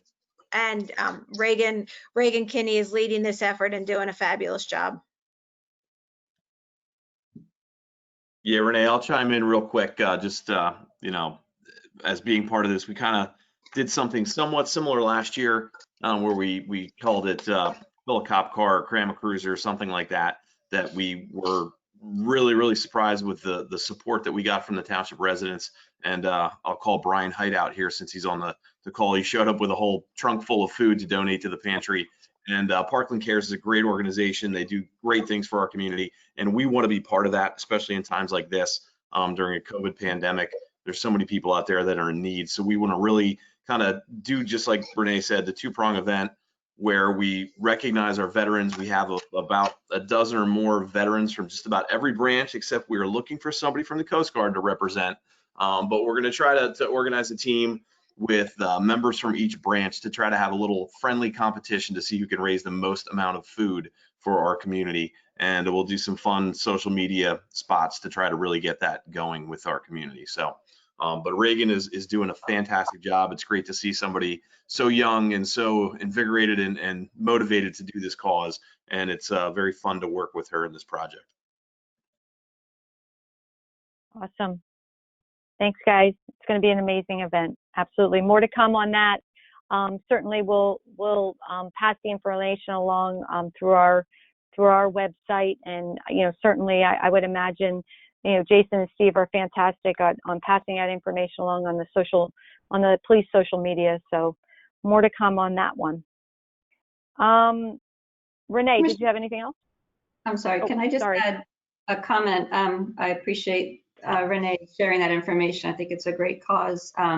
Parkland Cares Pantry does an amazing job in our community, helping, especially now with the pandemic.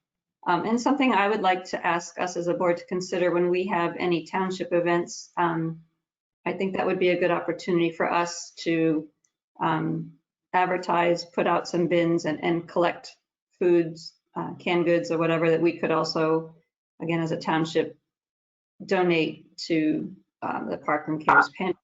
Whenever we have a gathering, I think that just perpetually would be a good thing for us to do. So I just want to mention that as a possibility for us as we move forward. Nice idea, for sure. For sure.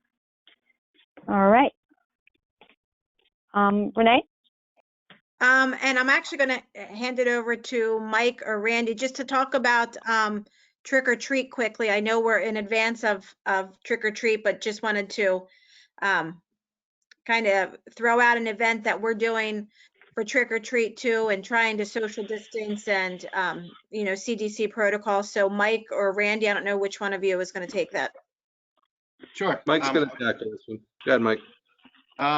We're looking at kind of what some neighboring municipalities were doing and putting together some guidelines here, just to try to keep everybody as safe as possible. Obviously, it's a different Halloween than we've ever experienced before. So what we're recommending is obviously that everyone follow and be mindful of the current CDC guidelines. when trick-or-treating, that everybody stays 6 feet apart unless you're with your family, obviously. The other thing we'd like to make clear is that a Halloween mask does not suffice as a facial covering, so we'll ask that everybody continue to wear the mask that covers their nose and mouth completely.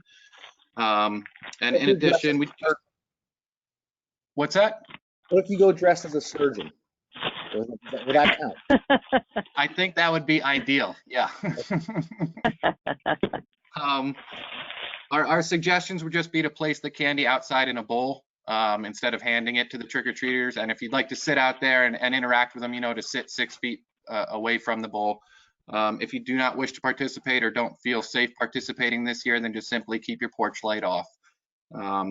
And I know some years, some folks like to make treats for the kids. I know that's frowned upon in your average year, and in this year, I would say it's highly frowned upon. So pre-wrapped candy only, please. Besides that, we are having our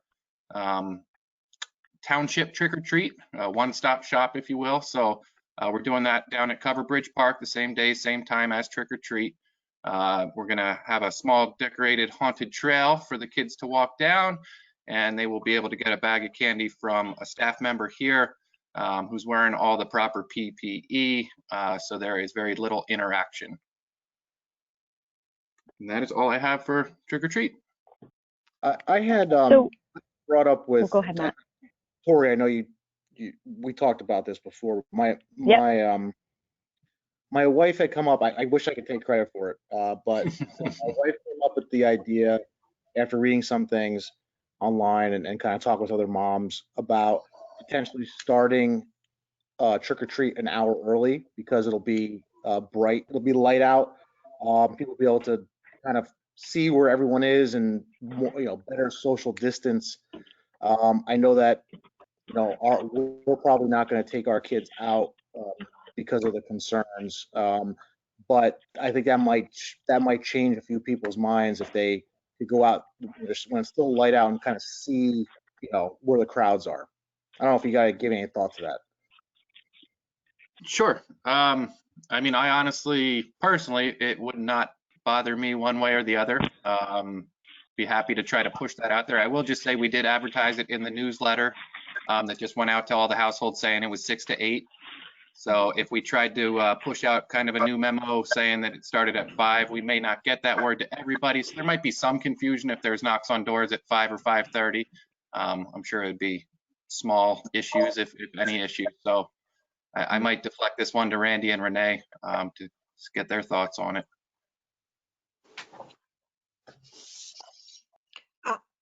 Again, I'm fine with 5 o'clock. I think, again, it a little lighter out helps people see the crowds. I know we advertised, but maybe we could push it out on the Parks and Rec page. We could put it up on the website 5 to 8 if everybody's okay with that. I'm fine with it. I would definitely support that as well. I know Matt and I talked about it briefly, and I think that in this, considering what we're under now, the more time we give people to be able to go out and spread out and socially distance. I mean, I know in our neighborhood, Matt can contest to this. I mean, you see huge groups of people that trick or treat in our area, and if they still decide to go out, at least this would give some people the opportunity to kind of maybe go out a little bit earlier and spread out from those large groups. And I think if we, with everybody working pretty much remotely, a lot of people are still working remotely. I can't imagine it'll be a huge problem with people saying, well, I'm not home from work yet, or this or that or the other thing. So hopefully that won't be an issue. I don't see how it would be. And if we push it out through our social media and through our website soon enough and say we're offering up the opportunity to start trick or treat an hour early in an effort to help with social distancing, I can't imagine anybody would argue that. I think it's a great idea. I really do. Likewise. And honestly, if people don't want to do it, you don't do it. I mean, that goes for trick or treat all around. If you don't want to participate because you're concerned of, the social distancing aspect of it or whatever it is, you just don't participate. And people are absolutely going to understand that under these circumstances. But at least this will open the door for a little more flexibility for residents.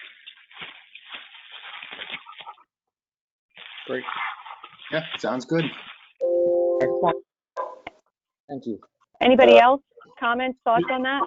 Yeah, Commissioner, Chief Dorney, if I might just chime in just briefly, just on the safety aspect. I think that's one of the reasons why we looked at 6 o'clock over the past, because as many people probably on the board can attest to, some of the traffic issues that are going on through some of our neighborhoods still around 5 o'clock does slightly concern me. I know it's not as heavy due to the COVID pandemic, but at 5 o'clock in some of the areas driving through, especially Springhouse, Walbert Avenue, and some of the neighborhoods, it can get a little dicey.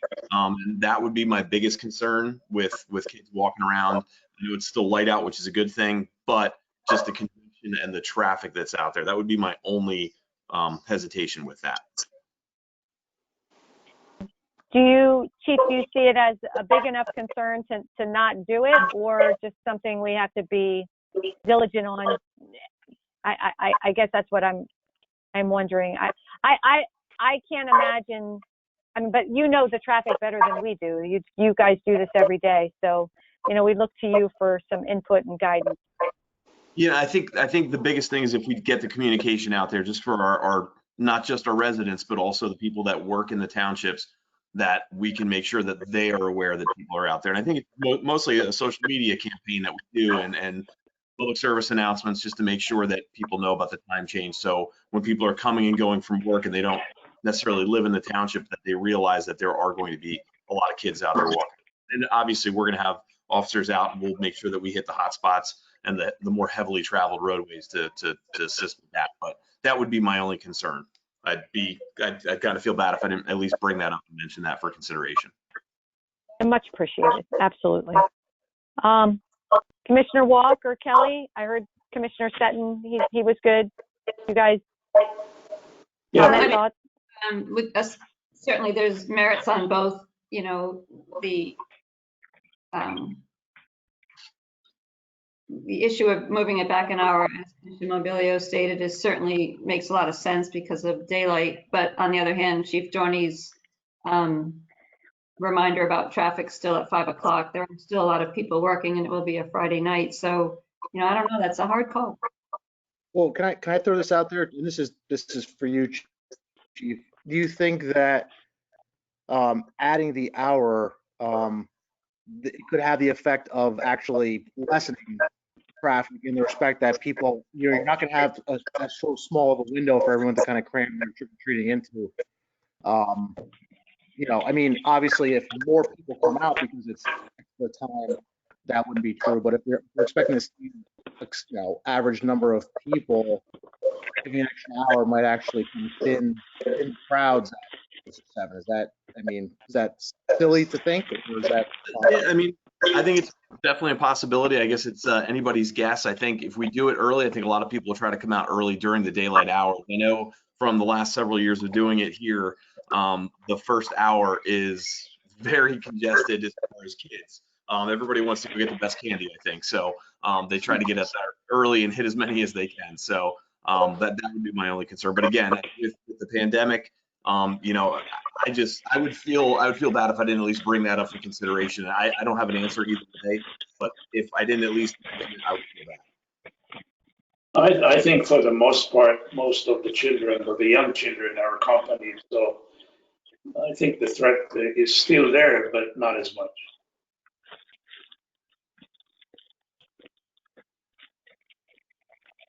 Mr. Walsh, do you have any comments, thoughts? I defer to Chief Dorney.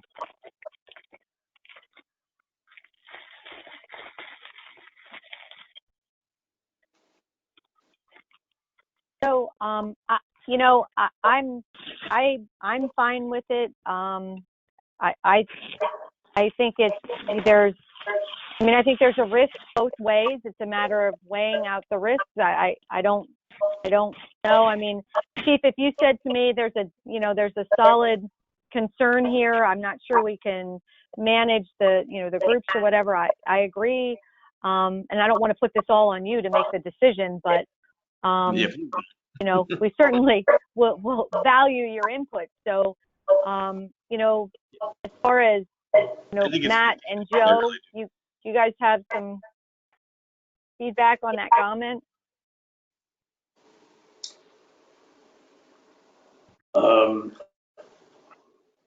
I would like to see, I think the idea of having it earlier is a very good idea.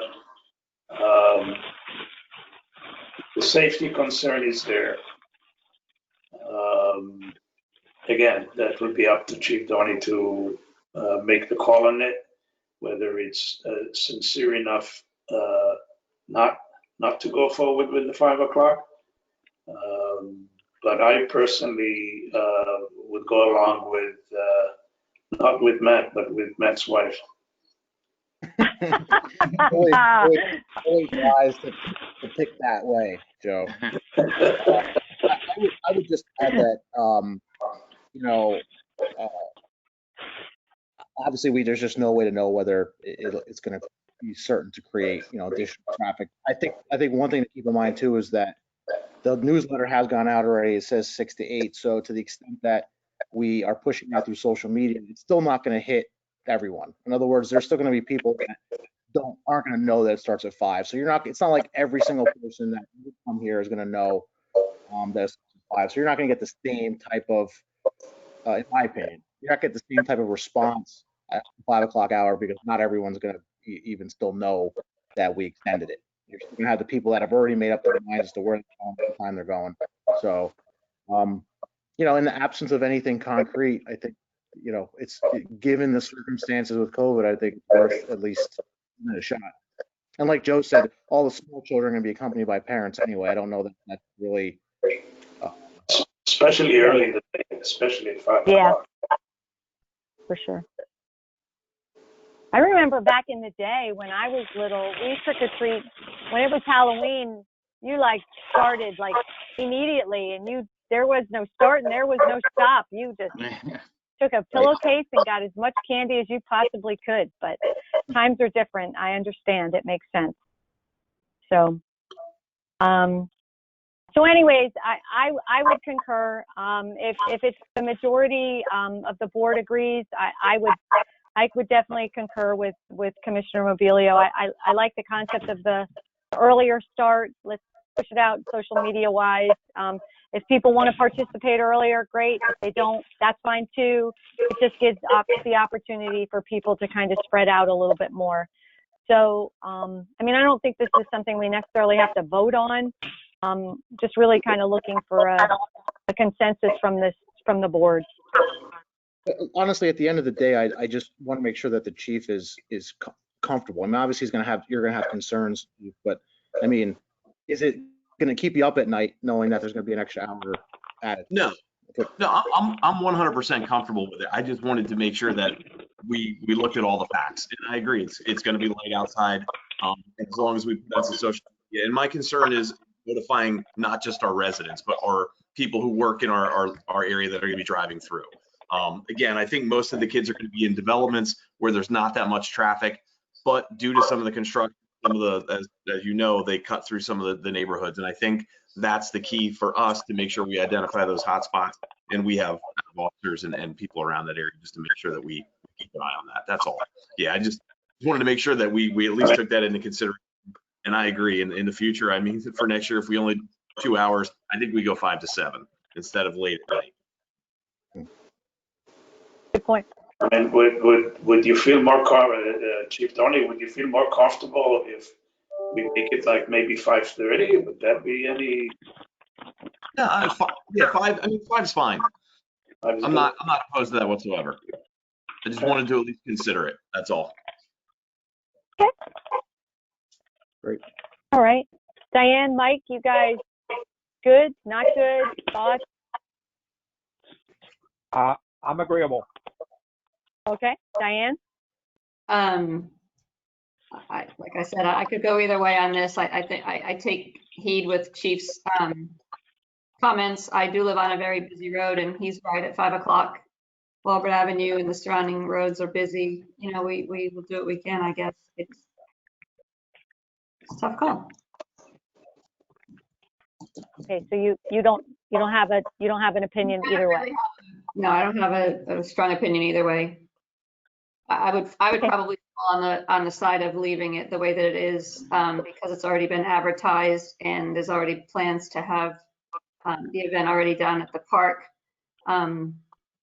If I factor in the chief's concerns, then I think, well, maybe next year we plan better and do 5 to 7, because I do think that's a better time span, given that it gets dark by 7 o'clock.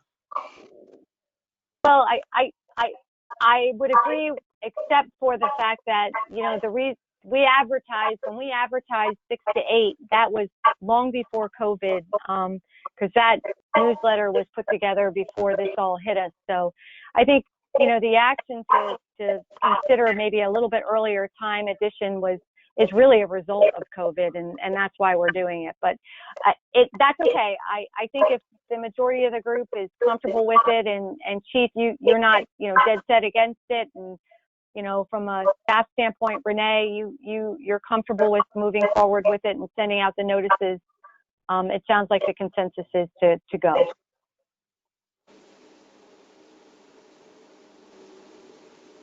Okay.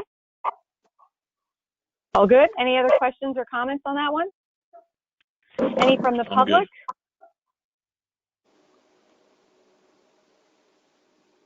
All right. So that was under directions. Renee, did you have anything else? That was Mike.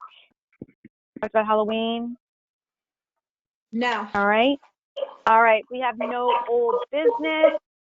Oh, I lied to you. So under old business, we have our status items, Where's Dam, campus renovation, and credit cards. Renee, did you want to report out on these? Where's Dam status again? The permit continues in the DEP. So no new news there. The campus renovation project continues on schedule. Again, still within the budget. You know, Steve will give that's actually slated for next agenda. Steve gives a budget update at that point.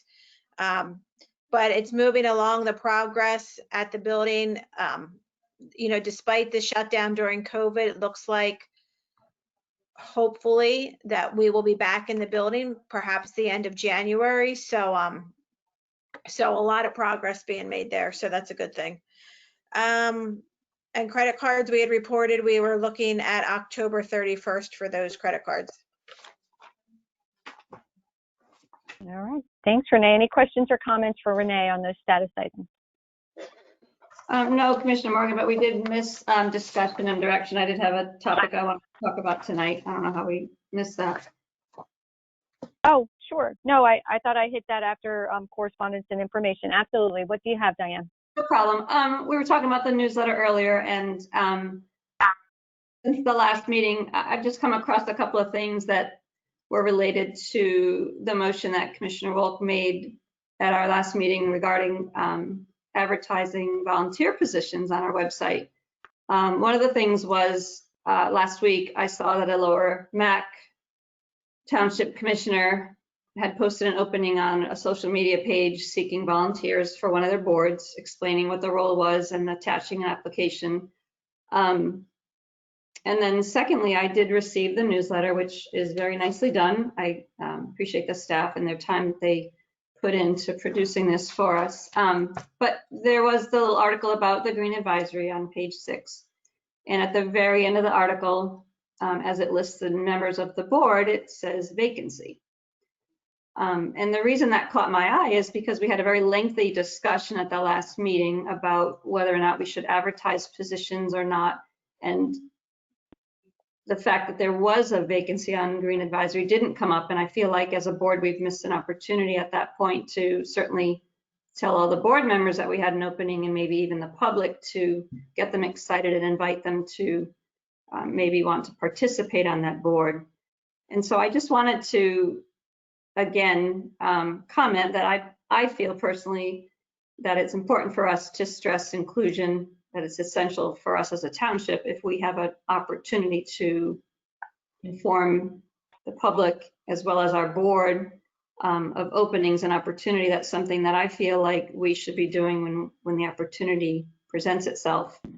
I guess I'm still asking myself the question, what would be the harm if we know there's an opening on the Green Advisory Board to simply put an announcement on our website to let people know there could be people visiting the website that may have an interest in conservation and stormwater and plastics and that sort of thing, and maybe they would want to specifically apply for that. So I just want to throw that out again and draw your attention to that. I know this newsletter was probably put together in July, so I don't know when that vacancy became effective, but it's something that I feel like we could do a better job of being more specific about that. So just for the record, Diane, there's actually been a couple of people have put in for positions for consideration for the Green Advisory Committee. So the information is out there, and like we had mentioned at the last meeting, from the standpoint of posting the open positions and the vacancies and the status of those positions, you know, we're going to work that into the new website, but we are doing everything to get the information out there on anybody's interest in boards or commissions in general. So like I had mentioned before, if somebody's interested in any board or commission, regardless of the fact if there's a vacancy or not, they can put in at any time. It doesn't matter when it becomes vacant. They can put in at any time, and we're going to consider them when the vacancy or the expiration comes up. So, you know, I think we keep coming back to this and you know, providing information. That information is being put out there many, many times. We talked about it at many board meetings. We've talked about it through our newsletter. We post it on our website. You know, I understand, you know, you're looking for more resources, and as the resources become available, we're going to continue to put that information there as well. So I'm anxious to see the new website and how we might be able to expand on all of this. And I think if you be patient, I think you'll see that there'll be a lot more opportunity with that type of a system to get the information out there that you're referring to. So, Well, you know, it's coming. Comment though, when you say that people are aware, you know, I wasn't aware there's a vacancy on Green Advisory till I read the newsletter. My point was, I know there's a new website coming. It's going to be a few months now. What is the harm of posting it now? We have the ability, I'm assuming, that our staff put an announcement and just, I mean, I don't know why it's so, seems like it's cumbersome, but to me, it seems like we have an opportunity to put the information out there, whether it's the new website or the old. It's just a matter of making a post, and I just want to throw that out there. So thank you. Yeah.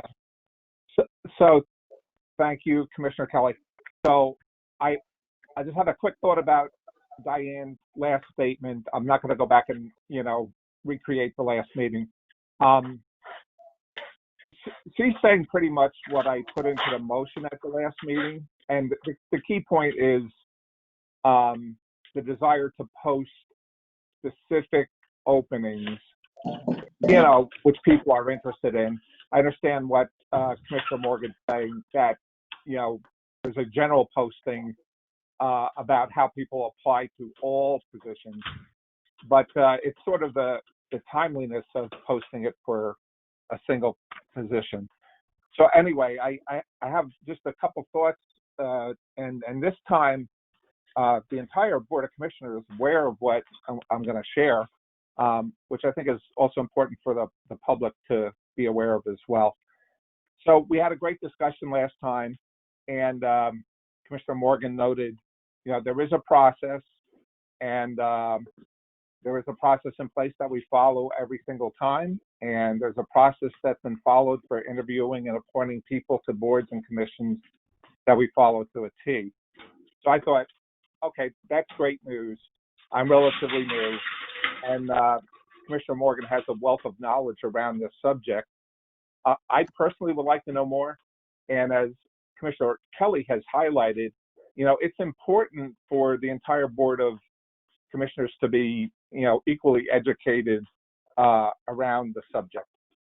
So kind of put it all together, and I wrote an email to the BOC plus Township Manager Renee Bickle, and here's what the email reads. It's not that long. So it says, please provide the following information about each South Whitehall Township Committee, Commission, and Board, and include these points. The governing ordinances, motions, resolutions, bylaws, etc., that define each organization's purpose, roles, responsibilities, membership, operation, and execution of duties. All right. And then next, and this goes more to the heart of the point, the policies and procedures, or as you say, the process for membership recruitment, job application, interviews, selection, tenure, resignation, and retirement. It would be great if we all knew what that process was. And I don't think it's universal. I think some have, some boards have their individual process. And then it closes out with, could please have a list of the members on each board or commission with their expiration dates, which one of our citizens asked for at the last meeting. And could we have the current list of open positions? So Renee did respond, and the response indicated that she would seek the assistance from the interview committee, which is Commissioner Morgan and Commissioner Mobilia. So I thought that was all good news. That we'll kind of put some information together around this. So everyone's informed, including the public. And I guess my only point here is, what's the next step? Since there is a process, hopefully it's well defined. Hopefully it's not a work to pull this all together. What's your thoughts around when we could see some information on the subject? We, in fact, Mike, we've met twice on this subject matter, myself and Matt and Renee, and we're working through, all the documents are available. What we're trying to do for you at your request and at Diane's request, and also for Joe, and it's a learning curve for Matt, is put it in a format to provide all those details to you. All that information is available. And we were going through it just yesterday. We had a meeting on it, and we're just trying to make sure that the list is up to date, and that we do have a variety of boards and commissions that haven't met for many, many years. And we're trying to understand if it's better to consolidate some of those groups. We'd have to come back to the full board to talk about that. But what we want to do as an interview committee is make sure that, all of these boards and commissions have a purpose, and that the people who are serving on them, get to actually conduct some business and be a part of different actions within the township. So we're looking at that along the way as well. So it is well underway. We hope to have something to you very soon. And as part of that, like I mentioned, I think we're going to come back to the board with some thoughts and ideas on possibly consolidating some of these groups that haven't met. And when I mean, it could be anywhere from 5 to 10 years. And looking at their function, and do they mix better with another group, or do we need to keep them independent? Certainly not going to be a decision that we make unilaterally. It's going to be a group decision by the full board, but we're going to go through all of that. And as part of this whole learning curve to provide the information to you, we're also going to talk about some of those things. So to answer your question, you have to give us a little time. We're still going through some of the details, but hopefully within the next week or so, we'll have some details for you. All right. Thank you very much. You got it. The hard work to pull that together. And just you got it. Walk, so you're aware, there is a section on our website that's labeled boards and commission, and each commission is there with their roles, and the members of the commission. And if there's vacancies there, they are listed on that website. So on our township website under boards and commissions. All right. Well, that's good news for everybody listening in tonight as well. It's been there for years. Yeah. Yep. The only thing that you. would there are the expiration dates.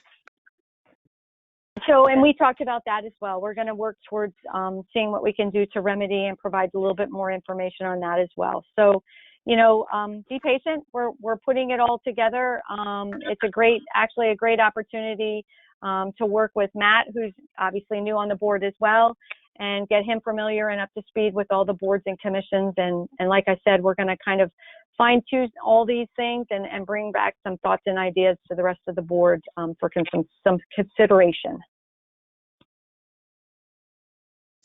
Thank you. Awesome. All right. So was there anything else under direction and discussion? All right. So, Renee, did you report out on all of the old business items? I believe you did. I think we talked about all of them.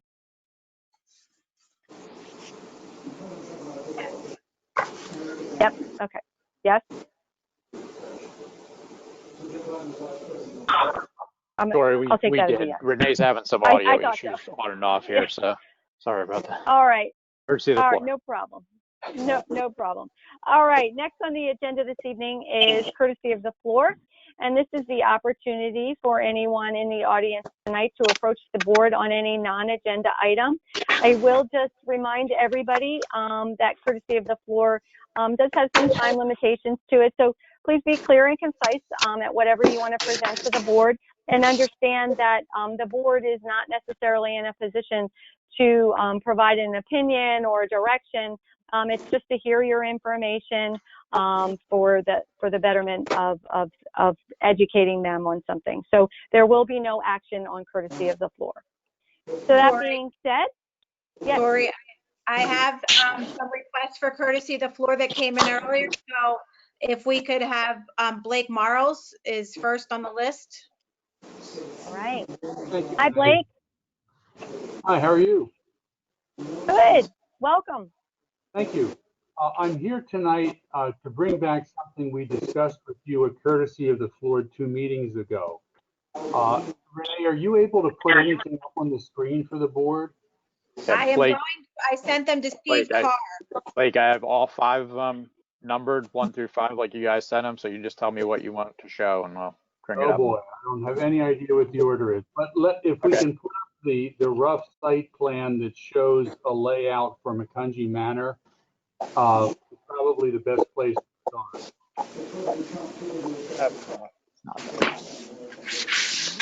We wanted to give, well, he's putting that up. We wanted to give the board an update as to where, thank you, as to where we are with this project. You'll recall that this is a split, a property that's along South Whitehall, and only about 3.8 acres of it are in South Whitehall. The senior facilities that are proposed in Lower Macungie Township are permitted conditional uses.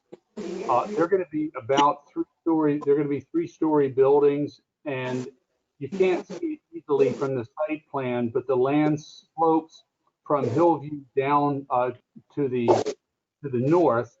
And so the people who live on Hillview Road, who typically have 2-story homes, will only see 2 stories for the buildings that are behind them, because they'll be about the same elevation.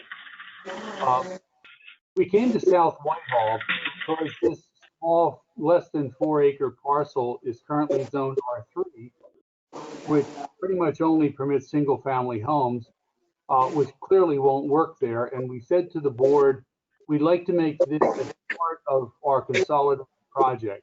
The board thought it was a good idea. I think the board thought it was a good idea to look at rezoning this outside of the comprehensive plan process, because otherwise, as a practical matter, we'll be moving forward and there won't be anything in South Whitehall at all. And on that basis, we went to the Planning Commission with a recommendation to take this from R3 to R5. Now, R5 would permit other kinds of housing uses, 2 flats, 3 flats, a number of things. But as a practical matter, on a 3.8 acre parcel, none of that can happen. And I'll point out to the board, as I have many boards over the last 10 years, there are no land developments residential land developments of that size because with the current regulatory environment, you can't afford to build a housing development of that size. So even though R5 permits an awful lot more than just the senior facility, if we walked away, putting that in R5 isn't going to give you any development there, except what we're proposing, which is a one-story building for seniors, primarily with Alzheimer's and dementia and other severe disabilities. The Planning Commission looked at this. There were about 20 residents who were there, who were seeing this for the first time, didn't have a lot of detail. Only one of those residents was from South Whitehall, and that resident was on the other side of 378, and really was more upset about something that happened to her and her farm many years ago. The Planning Commission was very concerned about issues of traffic and the possibility that the land could be used for something other than this, and made an adverse recommendation. Since that time, we went to met with the residents. We had a meeting at Camp Olympic in Lower Macungie Township under a pavilion for all of a Saturday morning and tried to explain the situation. We've also gotten our traffic work back, and the traffic study basically indicates that when this project is complete, all of the intersections that are impacted by it will be at a level of service A or B, which is pretty pristine. It really won't change them. The reason we're back tonight is that we need to decide if we're going to do anything in South Whitehall Township at all. And if it's still the board's inclination to be supportive of a rezoning of this piece that's otherwise orphaned from South Whitehall Township outside of the comprehensive, and I neglected to say, the Planning Commission recommended that this be pushed back into the comprehensive plan process. If we do that, we're not going to build anything in South Whitehall because the project's moving forward. We have deadlines for the seller. So we're here tonight pretty much saying this is where we've been since we last saw you, and want to get a sense for the board as to what it would like to see us do, which, as we see it, is either put nothing in South Whitehall except perhaps green space or parking, and obviously no ratables, or we proceed expeditiously to some kind of rezoning. We have a couple concept possibilities in that regard, but let me stop and get a sense for what the board is thinking about this.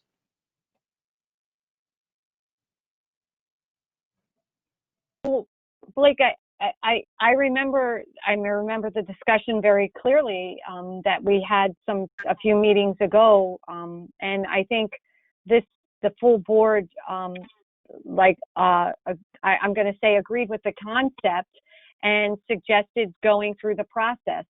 Absolutely. I can't speak for anybody else, but you know, my view on it hasn't changed. What you had suggested and what the project held as a whole made sense. As far as the logistics, what works, R3 or R5 and all those details, you know, certainly they'd need to be worked out through the process, but the overall concept made sense, to me at least. And the direction was to start to go through the process. I think everybody else on this board said the same exact thing, because I don't remember anybody disagreeing with that concept. That's how I recall the conversation. So unless somebody has totally changed their mindset on this, and as far as conceptual goes, I'm not sure what's changed.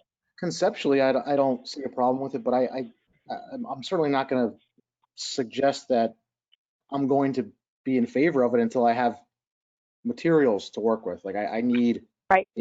I can't give anyone assurance that I'm going to do anything until I have the stuff in front of me to consider. So understood. Yeah. Yep. I have a few comments. I did attend the Planning Commission meeting, meaning I listened to the meeting. So my comments are based on that. There was about a 2-hour discussion. And we're attempting to address this in just a few minutes tonight. So Mr. Morales has said a couple things accurately and correctly. The Planning Commission gave advice, and I think actually made a decision that we should follow the process. And there's a process right now that rezoning requests that, at least for the most part, of a significant nature like this should be part of the comprehensive plan. As a witness to that Planning Commission decision, I, as a board member, I think that was a sound decision to make. And there's one other item that Mr. Morales only touched on it like very briefly. One of the closing comments from the Planning Commission to relieve the situation for the South Whitehall rezoning was the suggestion that the building that is now situated in this drawing on the South Whitehall land could be moved to the Lower Macungie side of the township line. And then there would be no need for rezoning on the South Whitehall land. That seems reasonable. It seemed plausible. And, that should be given, some more visibility here as part of this. So those are my main comments. Can I add? Can I speak, please? Sure. Sorry. Absolutely. Absolutely. Abraham, thank you, board. We appreciate you hearing us today. This building is a duplicate copy of what we built right now on Crackersport Road. It's the same width, same length, same height. It's a one-story personal care home that's going to take care of people with memory care and higher acuity personal care. It's just a one-story building, and it's I'd say a jewel in South Whitehall Township. Everybody I know drives by 22 when they see this building and say, "Wow, it's beautiful." High ceilings, clear span, open. Every room has a patio going out. We duplicated this building. We'll put it on 309. It's still going to be in South Whitehall Township. I think the board should be happy to have a second jewel in the township that looks pretty, residential in nature, on a small corner of 3 acres on this big health care campus. So we're presenting to you something that's already been built and it's 50% occupied, and there's minimum traffic. There's 4 or 5 staff there doing it, maybe 8 staff during the day with the administrator, which is Priya right here next to me. She's the administrator. She works there full time. But there's 30 residents in there right now, and there's 6 cars in the parking lot. Okay, that's our impact. And our family members rarely come to visit their parents. They're terrible. I'm terrible too. Like we see our parents once a week if we're lucky. So how many visitors are coming to the site? All those neighbors that were all there to complain, they have legitimate complaints. They're on Hillview, okay? And we did a traffic study. I spent $15,000. It's complete. It shows, we had videos of people speeding down that road. It's true. They're 100% right. We agree with them. There's a $250,000 traffic impact fee I have to pay Lower Mac. Building, okay? South Whitehall. I understand that, but they're asking for a rezoning of that. But they're Steve, you guys, I think we have somebody who's not on mute. Steve, you're not on mute. We can, thank you. Oh, go ahead, sorry. Yes, so sorry. The $250,000 traffic impact fee for Lower Mac is something my traffic engineer is going to recommend to slow the speed down. Maybe some more lighting, maybe some speed bumps. We want that money spent for the residents on Hillview because their main concern was traffic. Okay, and we don't generate a lot of traffic. Our trip generation is minimal. And Peter Terry's on this meeting here. He's our traffic engineer. He did the study that we have a second way out. The people originally on Hillview were expecting the 800 trips that the traffic engineer, they're all going to go on Hillview. We're designing this new project. Our employees that working on Manners primarily live in the west end of Allentown, okay? They're not living in Macungie. They can't afford to live in Macungie. They're making $40,000 a year, and with their income, you can't live in Macungie. So our employees, when they come out of Hillview, are making a left-hand turn, going across the bridge. That's where they're going into Allentown. They are right now, Parkland, man. Our employees, most of them live. We have one that lives up in North Whitehall or now at Parkland, but very few people come from Macungie. So they're going to make that left-hand turn and go down Hillview. The people that are going to when we open up the other road going down, it's Hillview Hill Road. The other road coming in, we're going to open that. So the only people that are going to be coming in there and affected people are the visitors, family member visitors, and some of our residents on in the Macungie side, the independent and personal care are going to be driving cars. They may come out and go Hillview, but if we open up the second access road, we're going to cut 800 trips per day to 200 trips per day of the residents that were really complaining that are right next to us, our neighbors.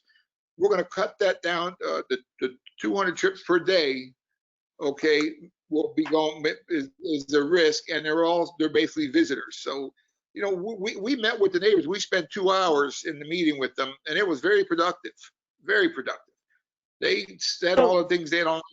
We explained the facts. We're permitted by right by conditional use. They understand it now. It's a 3-story building, and when you lower the grades, it's going to match the 2. We showed them everything. We spoke with them. We shook hands. We heard them out, and we feel that they understand. When I feel them, look, I don't want one upset neighbor when we build a facility. We've never you could call every township or every borough we're in and see if there's any complaints about traffic, neighbors, anything. We're compliant. We never have any problems in any municipality. Abe, I don't mean to interrupt you, and I think you've made your point extremely clear, and we're very appreciative. I think, you know, understanding what the traffic impacts and concerns are, just just to respect the amount of time that we allot for the presentations, and I apologize for having to shut you down. I just want to make sure we get to what the request and the concern is this evening, and Blake, what you have in front of us, what really you're looking to accomplish. Well, what went before the Planning Commission was a request to add this senior facility use that you have in R5, and so it would make this parcel R5. The Planning Commission voted to keep it with a comprehensive plan. That's obviously a recommending body. We would like to keep that application moving forward if we can, because as Dave indicated, he's already 50% full in Parkland. This is a 1.5-year build out. He's going to need these beds within 18 months. So we'd like to keep the rezoning request forward, and if the board's so inclined, we would ask that it come to you in the form of a formal, in the form of a formal ordinance, and obviously has to go to the Lehigh Valley Planning Commission, but that'll keep us on track with our agreement of sale. An alternative to that would be to leave it R3 and put senior facilities in the R3 zone. But either way, I mean, that impacts other R3 zones. If it stays in R5, it only impacts this parcel because it's not changing any other property that's already R5. Right, but what I don't understand, what we can't do anything right now. Like, we can't do anything today. I understand that you guys want to gauge, you know, how we feel about it, but you know, I don't think anyone here is telling you, hey, this is not going to happen. Don't bother. Go home. Forget about it. But right. I don't think any of us can make any kind of decision based on oral arguments being provided by you guys. Like, we got to go back to our constituents to say, here's what they're selling. Here are the materials. Here's the traffic study. Here's the package. You know, I don't think anyone here is going to be swayed by just having a conversation with you guys. Like, you guys got to go through the process. It's just, you got to do it. I know. Yeah. Abe, if I may, we did. You have a formal submission. You have the fees for review. The Planning Commission says they want to punt it back to the comprehensive plan. We're telling you that won't work if you want this in South Whitehall Township. So what we're asking tonight is for you to give us the opportunity to move it forward with an adverse Planning Commission recommendation to bring it back here for a formal hearing, which is when the public has the opportunity to comment as it chooses.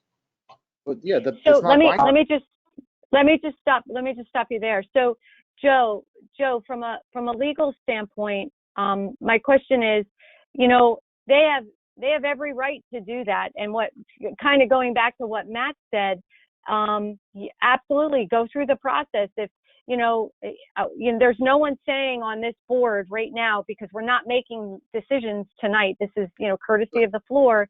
If they want to move forward with this project and they got an adverse decision from planning, that doesn't mean that it stops there. They can still petition to the full BOC. There's no guarantees, of course, Blake. I mean, because we can't make a decision here tonight, but you can go through the process and like Matt had suggested, start making that happen where you would present in front of the full board. Am I correct in that, Joe? That would be correct as to procedure. I think what we see happening and what Blake and ABT are doing is very common. They're trying to gauge receptivity within a township. They've been to the Board of Commissioners, they've been to the Planning Commission. They didn't get the receptivity they had hoped for at the Planning Commission. So they're trying to gauge the receptivity of the Board of Commissioners as to not just going through the process, but are they wasting their time? Candidly, that's what's happening here. And so, yes, they can, on their own, without the staff, if they wish, prepare a form of ordinance, either to change the map or to change the uses within the R3 district, and reappear in front of you as a board. You can then decide whether or not you want to refer it to the Township Planning Commission and the Lehigh Valley Planning Commission for consideration, and following those reviews, set a date and time for a public hearing and ultimately a vote. The entire process is discretionary with the Board of Commissioners. So that's where we're at. Joe, could you tell me what you mean by that last three words, discretionary by the Board of Commissioners? Oh, sure. Changing the zoning ordinance, which is what's been requested, without waiting for the change in comprehensive plan that may come about through that process. That's what they're asking. Okay. And there's no obligation for the Board of Commissioners to take that action. It's discretionary. And they've explained why they think it makes sense and why they would like you to move ahead on it, but it's discretionary for the BOC. Okay. I would, my last comment would be, and it comes back to my comment when we talked about it the first time, without rehashing the whole thing, there's a process to go through. You didn't get the answer you want from planning, but it doesn't, there is no one saying that you wouldn't necessarily, that we don't know what the decision of the BOC is going to be, and you have the ability to go through the process if you want to push through that. Absolutely. Going back to what Commissioner Mobilio said, we can look at the concept and the idea, and all of us can say, oh my God, that's great, but we don't have all the details. We can't make an educated decision or a vote on it. And I know you're not looking for that tonight, but once all those details come through, it could be different. So I would suggest following the process through. That would be my suggestion. I like to build on Commissioner Morgan's comments. The theme set by Commissioner Mobilio. This is a concept. This concept is fluid. We need more definitive information if you're going to ask us to consider this. And here's a couple of pretty big things that are fluid. So 75% of the Planning Commission meeting, this drawing wasn't in front of anyone. There was an old drawing in front of everyone. And then to make a point, suddenly this drawing appeared, which was completely different. All right, so I'm just using that to highlight the fact that the information is fluid, and the Planning Commission wasn't initially even given the latest updated information. And then the second point around this fluidity. It's the same in My South second White, point, Lower Macungie. I'm sorry. I'm sorry. Go ahead, Blake. No, all I'm saying is it's the same in South Whitehall. It was different in Lower Macungie. So what the South Whitehall saw would be in South Whitehall is the same. But I apologize for interrupting. Okay, I understand. That's correct. I suppose if you want to say from a township standpoint, but certainly from the public standpoint, it was a surprise, and I might say there was quite a bit of disappointed that we switched from one drawing to another in the middle of the meeting. And I'll just highlight one other thing. It sounds detailed, but right now all the emphasis is on Hillview Road, and this entrance here will be the primary entrance, especially for commercial deliveries and all that. Well, there was a pretty strong consensus among the people who spoke out during the planning commission meeting that that maybe that entrance should exist, but the primary entrance and exit access way should be on the completely opposite side of the development. They felt that would be much more amenable from a traffic standpoint, a safety standpoint, and so on and so forth. So I'm saying this honestly, in a way, I'm saying this for you follow the process.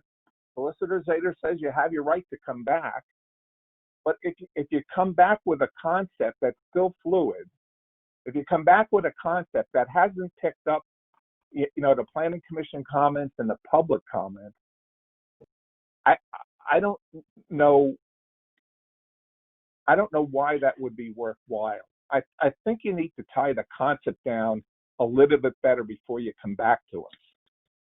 Yeah, can I speak for 2 minutes, please? Just to be practical about the whole thing. Can I speak, So, please? Abe, you can absolutely speak, but what I will say first is and we're way off time at this point. We've spent, this is a courtesy for my point is, let's make sure it's clear and concise and get to the point so that we can help you get through this and move on to the next item too. For simplicity, sir, purposes, the planning commission said, wait for the comprehensive plan to come back. That could be 12 months to 18 months to figure that out. Okay. They're stalled our project. They didn't recommend, they said, and for us, that's not acceptable. We cannot wait for the comprehensive plan. We rather come in front of the board and we're respectfully coming here and say yes or say no. And we're fine with it. If you say no, we accept it. If you say yes, we accept it. We do have hard facts. This building has never changed in South Whitehall. It's the same as what we presented. Our traffic engineer has a study. We just want, respectfully, we want to be in front of the board. Vote us up or vote us down, your choice. And we will present a public hearing. Matt's right. But it's the legal process, Matt, has been stalled right now by the planning commission. They said, no, wait for the comprehensive plan. And that's 18 months. So yeah, but that's not our purview. We don't have anything to do. We're agreeing to a zoning change or not. You don't need them. Correct. So we're respectfully going to do that. We're going to just move it forward. We'll present in front of you. If you vote us up, we're happy. If you vote us down, we're okay. We move on. But I'd rather just move the project along. We'll have our professionals at the public hearing. All the neighbors who come out. We'll do what we got to do. We just want to move the project along. That's all we're asking here. And we're telling you respectfully. We know legally we could do it, but I don't want to piss any of your board members off. I don't want you getting angry saying, why are you bullying us? We're telling you now, that's what we're doing. We're coming, we're going to present this case in front of you, and you all make your decision whether you think it's right for South Whitehall Township, another jewel or a vacant land for forever. It's your choice. And I'm not going to sue you. I'm not going to argue with you. That's it. And Abe, absolutely. I think you hit the nail on the head. I mean, if you feel strongly about this and there's an avenue for you to get in front of the full board, by all means, Yep. follow the process and have at it. And you'll get all your details and information and all the, questions and issues that'll all be put together and prepared for a presentation to meet some of the concerns and questions that, for instance, Commissioner Walk had. So, and I certainly didn't mean to cut you off, but what I didn't want to happen tonight is, and I saw us going down a bit of a rabbit hole, is to you go into the details of the plan on this meeting, and this isn't the place for it.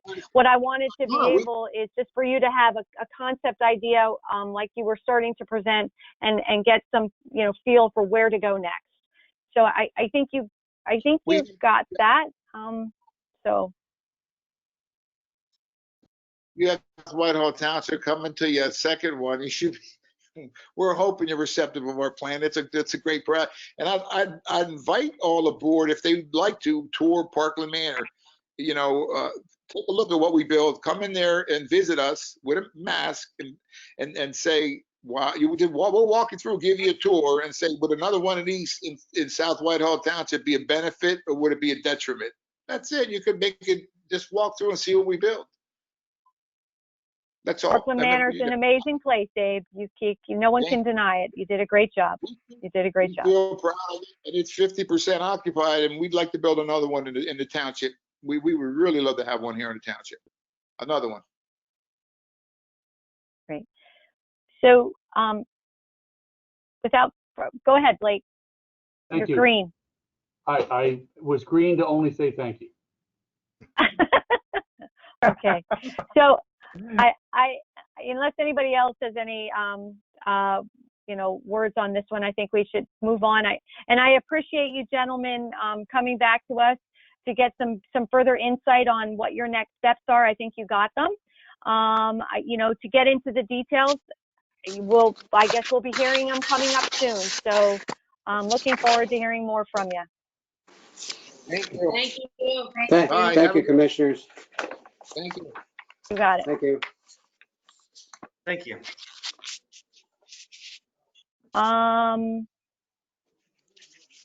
So who do we have next, Steve or Renee? I'm On courtesy of the floor. Some quick ones out here. How about Brian Height? Real quick, ask for courtesy of the floor. Sure thing, Brian. Brian Height, 1273 Eck Road. My comment is the same as 3 weeks ago. I would like to plead to the township to install no parking signs on the northbound direction of Eck Road. They were installed on the southbound direction. Unfortunately, that has moved all the parking vehicles onto my property or along the frontage, and there's been property damage, including a hit and run of a vehicle parked within my driveway. So once again, plead with the township to make that happen. Thank you. Brian, if I could just address that to you.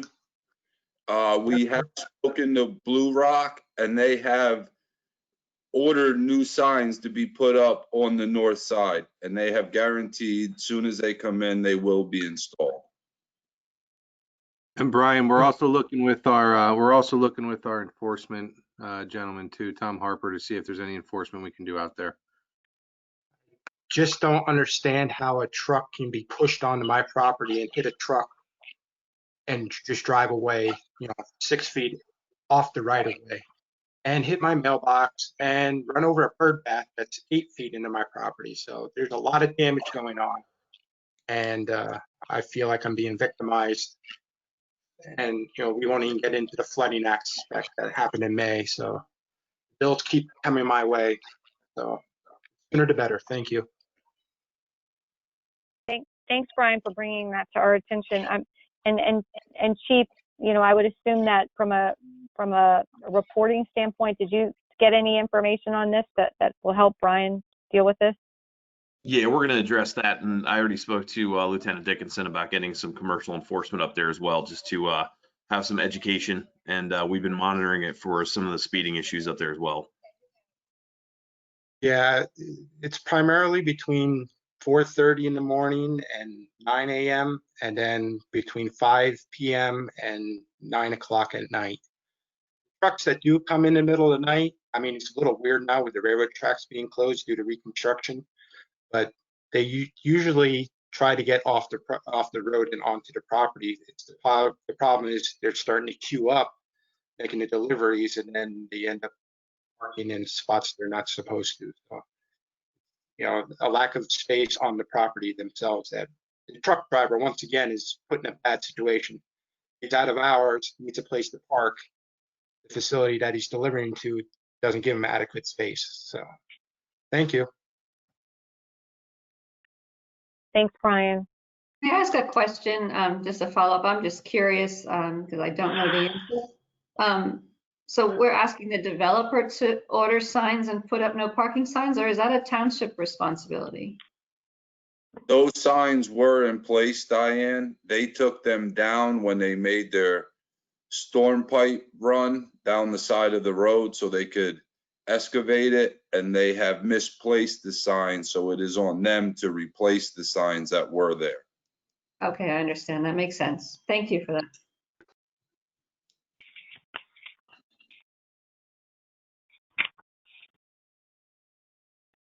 All right. That one, Tori. All good. Yep. Next one. We're good. Yep. Sean Grozier from 2028 Walbert Ave. Hi, Sean. Welcome. Hi. Yeah, I'm curious about the construction on the Dollar General on Walbert Avenue. It seems like a few months ago when they opened their doors, they were about 80% done with construction and then just seemed to stop. They planted trees along the fence, and half of them are already dead. There's a sidewalk that has a telephone pole on it that's been sitting there for a couple months. There's still road cones. The sidewalk in front of the store itself isn't even complete yet. Part of it's already starting to break. There's piles of mulch and dirt in the parking area, along with sorry, my dog. Along with construction materials that have been sitting there for months. I'm just curious, are they on any kind of deadline to submit as-built or anything like that? Sean, that's a great question you ask. I'm going to defer to Renee or Randy on the status of that project and maybe give you a little more guidance on where we stand. I am actually going to defer that one to George Kinney. There are some issues that we're working through with Dollar General, but in terms of construction, I cannot be the best person to answer that question right now. George, are you there? Yeah, I don't have an answer, off the top of my head. The way it typically works is once a plan's recorded, they move into an 18-month maintenance period, and you have that 18 months to kind of round out the project. Because I mean, as of now, there's about I'm on the same property line as them, and there's about a probably 10-foot space between my property line and the Dollar General property line, which is now just dirt and weeds and dead trees that I have to, all summer I was weed whacking itself to keep the weeds from growing onto my property.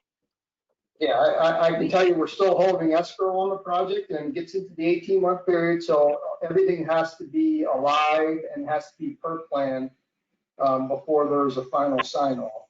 But if there are weed issues and high grass issues, that is something we can turn to code enforcement. So yeah, absolutely. Yeah, if you've got an issue on a code enforcement side, we have an online form called a request for investigation. You would just go ahead and fill that out. That would go to our code enforcement division, and then they'll go out and take a look at it for sure. And is that the code enforcement? How do I get in contact with that? There is an online form. It's called an RFI, request for investigation. You would just fill that out and then submit that. You can submit that online, or you can submit that by mail or hand delivered, however you want to do it.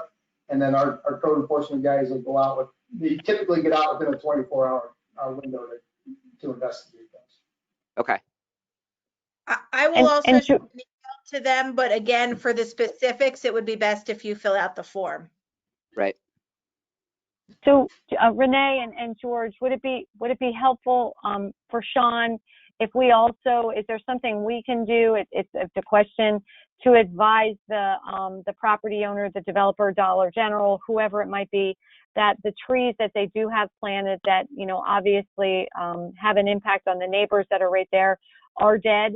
I know they haven't, George, you had talked about that 18-month period, but, you know, if they're in poor shape now, can we advise them? Is there something we can do, or at least let them know? Sure, we can advise. They do have that window in which to complete their project requirements. So we can certainly put them on alert that we think some of those trees are not. Yeah, because I saw, because I'm sure, as you guys know, it was just like abandoned junkyard before. It was all stone, and when I saw them come in and plant those trees, they just pulled them out of the pots, set them on top of the stone, and just piled mulch around it, and they just immediately died. Yeah, so if that's the case, then they would never get through our final inspection. They would have to make sure that was completed. And like I said, we hold escrow on those kinds of items, final landscaping, final lighting, all that kind of good stuff. So, you know, obviously we would not release escrow until we're assured that everything's in according to the way. Okay, you said that's about an 18-month window? Yeah, it goes into an 18, and Tony, I don't know where they're at. I don't know if they're in that maintenance period yet or not. I know the final plan's recorded, but I'm not sure if they're actually into that period yet. No, I think they're still in the construction where there's what we'll call something like a punch list, that there's items that they need to fix before they even get into maintenance.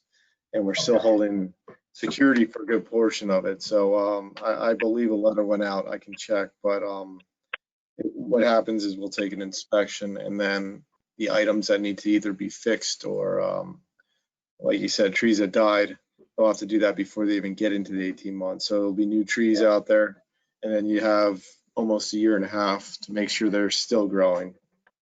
Yeah, so what I'll do is tomorrow morning, I will touch base first thing with our code enforcement guys, get them out there and have them take a look at it. And I'll put the plans in their hands and make sure they know what they're looking at when they get out there, and see if there's something we can do to get some of that. That'd be greatly appreciated. Well, I'll talk to you tomorrow, George, too, about where they're at. Okay, thanks, Tony. Yeah, I mean, if anything, it's because they open their doors, and with the sidewalk and the condition it is, I mean, and the telephone poles on it, it's a safety hazard. People walking up and down these things. On the far end, there's quite a big drop off. And Sean, it may be helpful if you could. You don't have to do it right here publicly if you don't want, but and George can send over his contact information for you to get your contact information to George to share some of this information so that he can get back to you directly with some of the answers to your questions. That would be helpful too. Okay, I'll do that. Excellent, excellent. Thanks for bringing it to our attention. Yep, thank you. You got it. Okay, Steve, what do we got next? All right, we have Bill Rathbone, I believe, is next up. Hi, Bill. I think Joe Buba is. Joe Buba and Joe. Yep, I guess the email came from Bill. How about Joe Buba? Because I can never figure this out on my own. So I'm here in our conference room, socially distanced, and behind me is Charlie Schmale. We're here representing Jairus Corporation, and after listening to the presentation from Blake, which is different than this, but we also have heard, not just tonight, but previously, the township's prerogative and preference, if possible, to hold off any type of rezonings or even narrative amendments of any substance to at least try to marry that with the comprehensive plan. I want to talk about the Jairus property, and Charlie will go into the details. And the couple of preliminary points, and we will make this short. We know how long you've been here. We'll shorten it even more than what we were going to do. The timing's appropriate for us to have this chat. As we all know, the comprehensive plan is working its way through the process. Jairus is a very significant landowner.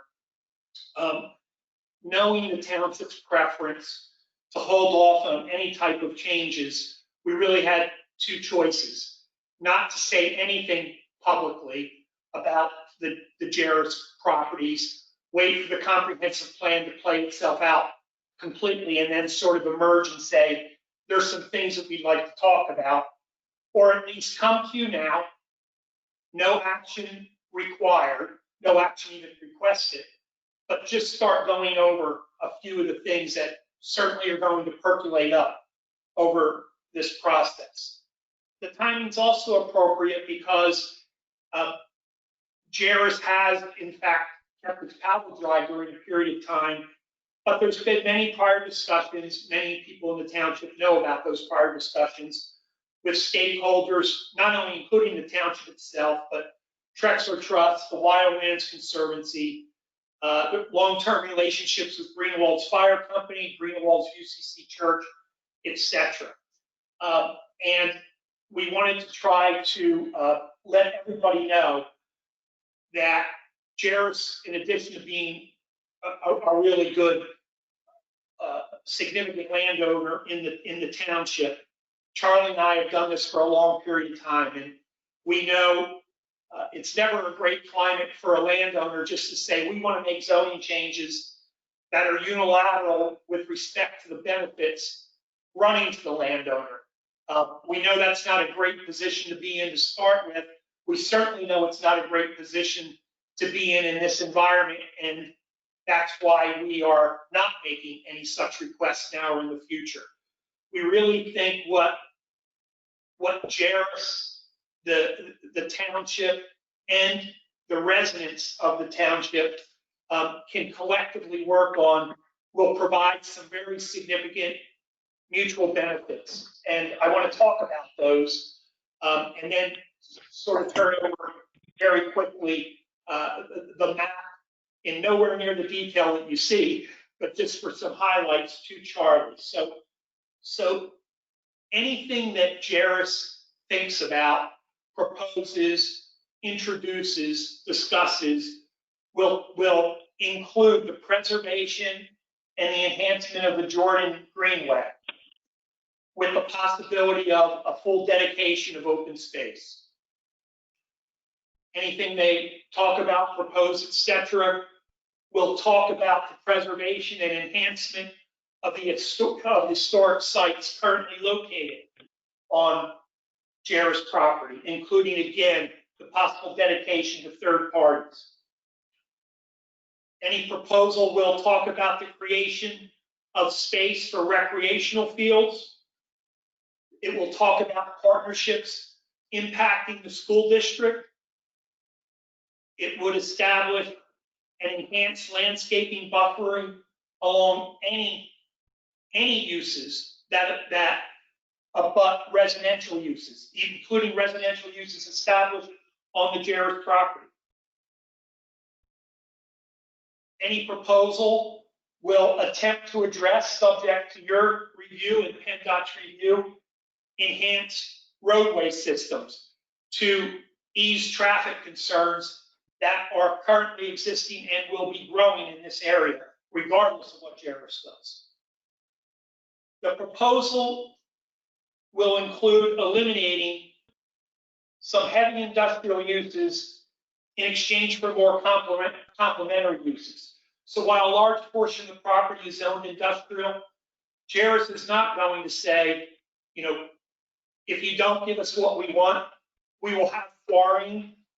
Jarris will, on its own, suggest that there is possible proper town zoning of some of the areas that is more compatible with the neighboring uses.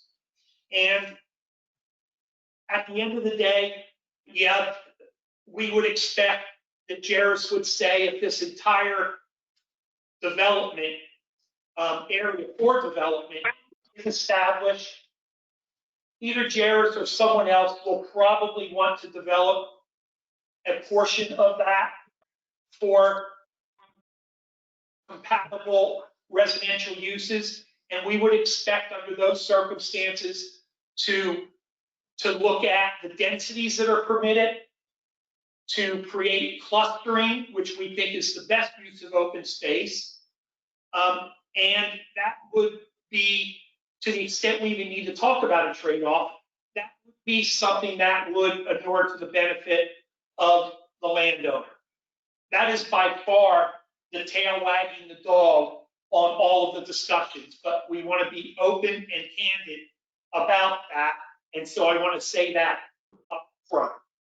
And with that, I will turn it over to Charlie to just hit some high points and then either field questions or after a long night, just have everyone say, you know, how you would like us to proceed. We have our own thoughts, but we're willing to, more than willing to accept your input. Hi, I'm Charlie Smale from Urban Research and Development Corporation of Bethlehem. We're community planners and landscape architects. And I wanted to highlight a few points, very few to keep it short.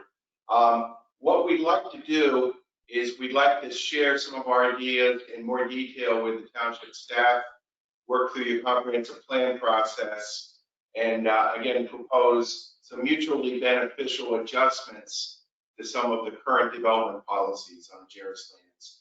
They don't have any current development plans or about to be submitted, but they do want to protect their long-term investments, and they do want to make sure that if portions of the land are developed, that they are marketable, and it's realistic in what's allowed and what is best for everyone concerned. So that involves a balanced mix of business, residential, and recreational uses. And it involves coordination between a lot of different aspects. As was mentioned, the Jordan Creek corridor preservation is most important. We can also provide some lands where there are flat, well-drained cornfields, where we can propose locations for the township to build athletic fields. There's some really good pieces of land next to the Jordan Creek that are on the outer edges of the floodplain. Next to those areas is a concentration of historic buildings off Minnick Road. That would be great for some type of artistic and cultural center run through a nonprofit. The northern part of the property, north of the geo plant, north of the railroad, as was mentioned, is currently zoned industrial. It's kind of out of date zoning. We'd like to propose to adjust that into more of a business campus type of zone, where there's a mix of office technology, flex space, light manufacturing uses. You do not allow large distribution centers there, which we understand. But we would like to propose an emphasis on really developing a quality business park over a number of years. It may take decades, but ways with an emphasis on landscaping, landscape front yards, careful screening of any trucking operations, looking at some of the best business parks and trying to recreate that environment in that northern area over time. As part of that, we would add a few additional new uses and remove some existing uses. Remove some of the heavy industrial uses such as quarries, but allow hotels, daycare, banks, some of the uses that currently are not allowed that typically you find in a business park. There's a potential for a rail spur in the northern property, and that could reduce some of the truck traffic that would result. The intent is also to build a new collector road from Cedar Crest Boulevard over to Monk Chunk, and that could help to reduce some stress on some existing awkward intersections to the north. South of the Jordan Creek, it is residentially zoned. South of the Jordan Creek, east of Cedar Crest Boulevard, we would like to suggest some clustering options that would result in the preservation of the Jordan Creek corridor. We'd like to propose an emphasis on some real traditional neighborhood developments where you live, work, and play in an area that's walkable and recreate some of the best features of older development. T&D, some people are a little cynical of it, but it can really work well. And then a network of trails connecting in Fernwood Park, Troxel School to the Jordan Creek Parkway. The western lands are probably not going to be sewered. So that would be more of a large lot averaging situation with a lot of open space. In conclusion, what we're asking for is we'd like to talk over a lot of ideas with your professional staff and then bring those ideas to the commissioners and the planning commission and the comprehensive planning committee for public review and discussion. Thank you. Gentlemen, thank you very much. Wow, it's a lot of information to take in, and we're thrilled you shared it with us. And I think you've got the perfect approach. Certainly, as you know, courtesy of the floor, the board's not in a position to give you, direction or, a decision or anything like that tonight. I know you're not looking for that. That would be way too premature, but I think you hit the nail on the head. The next steps for you would, honestly, you need to get involved in that comprehensive plan as soon as possible, because this is such a large tract, and work with our staff and start the process that way. But I think this is a fantastic start to, sharing some information with the board. Is there any other comment or questions? I do caution the board and the public, this isn't a formal presentation, so we don't want to get into the weeds on specific questions. I mean, that would come out through the total process as they go through it. But if there's any high-level questions or comments, certainly we could entertain them this evening.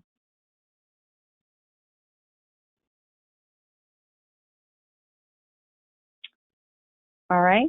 If there's none from the board, and if there's, again, if there's any comments or questions, high level, not specific, from the public, I'd open it up to that as well. I can't see there we go. Well, gentlemen, I'm not seeing anything. You guys got the tail end of this meeting. It's 10:30. I think everybody's tired, but I think you did you provided a lot of information and some great concepts and ideas. And I think you already know what your next steps are, and that's to work with staff and get involved in the comprehensive plan so that you can start working through the process. Thank you. Thank you all. You got it. Have a good night. You too.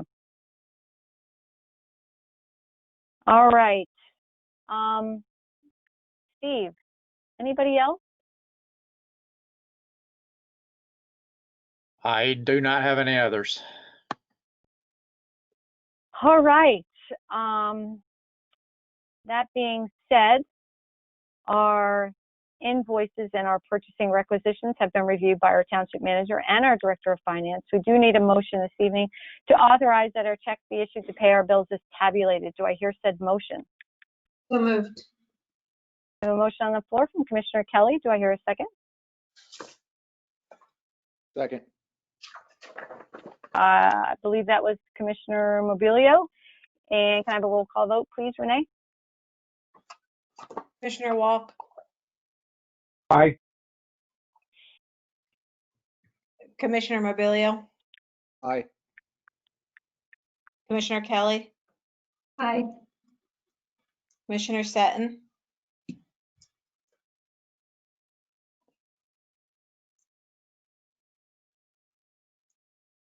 Turning his mic on. Hi, I wasn't asleep. oh. That's all right. Commissioner Morgan. Aye. Motion carries. All right. We have no executive session this evening. Do I hear a motion for adjournment? Absolutely. Right on the nose. 10. Oh, we got a motion by Commissioner Seton, everyone. I believe. Everybody made it. And a second by? Aye, me. Second. By Commissioner Kelly. All in favor? Aye. Good night, everyone. Aye. All right. Good night, everybody. Thank you for your patience this evening.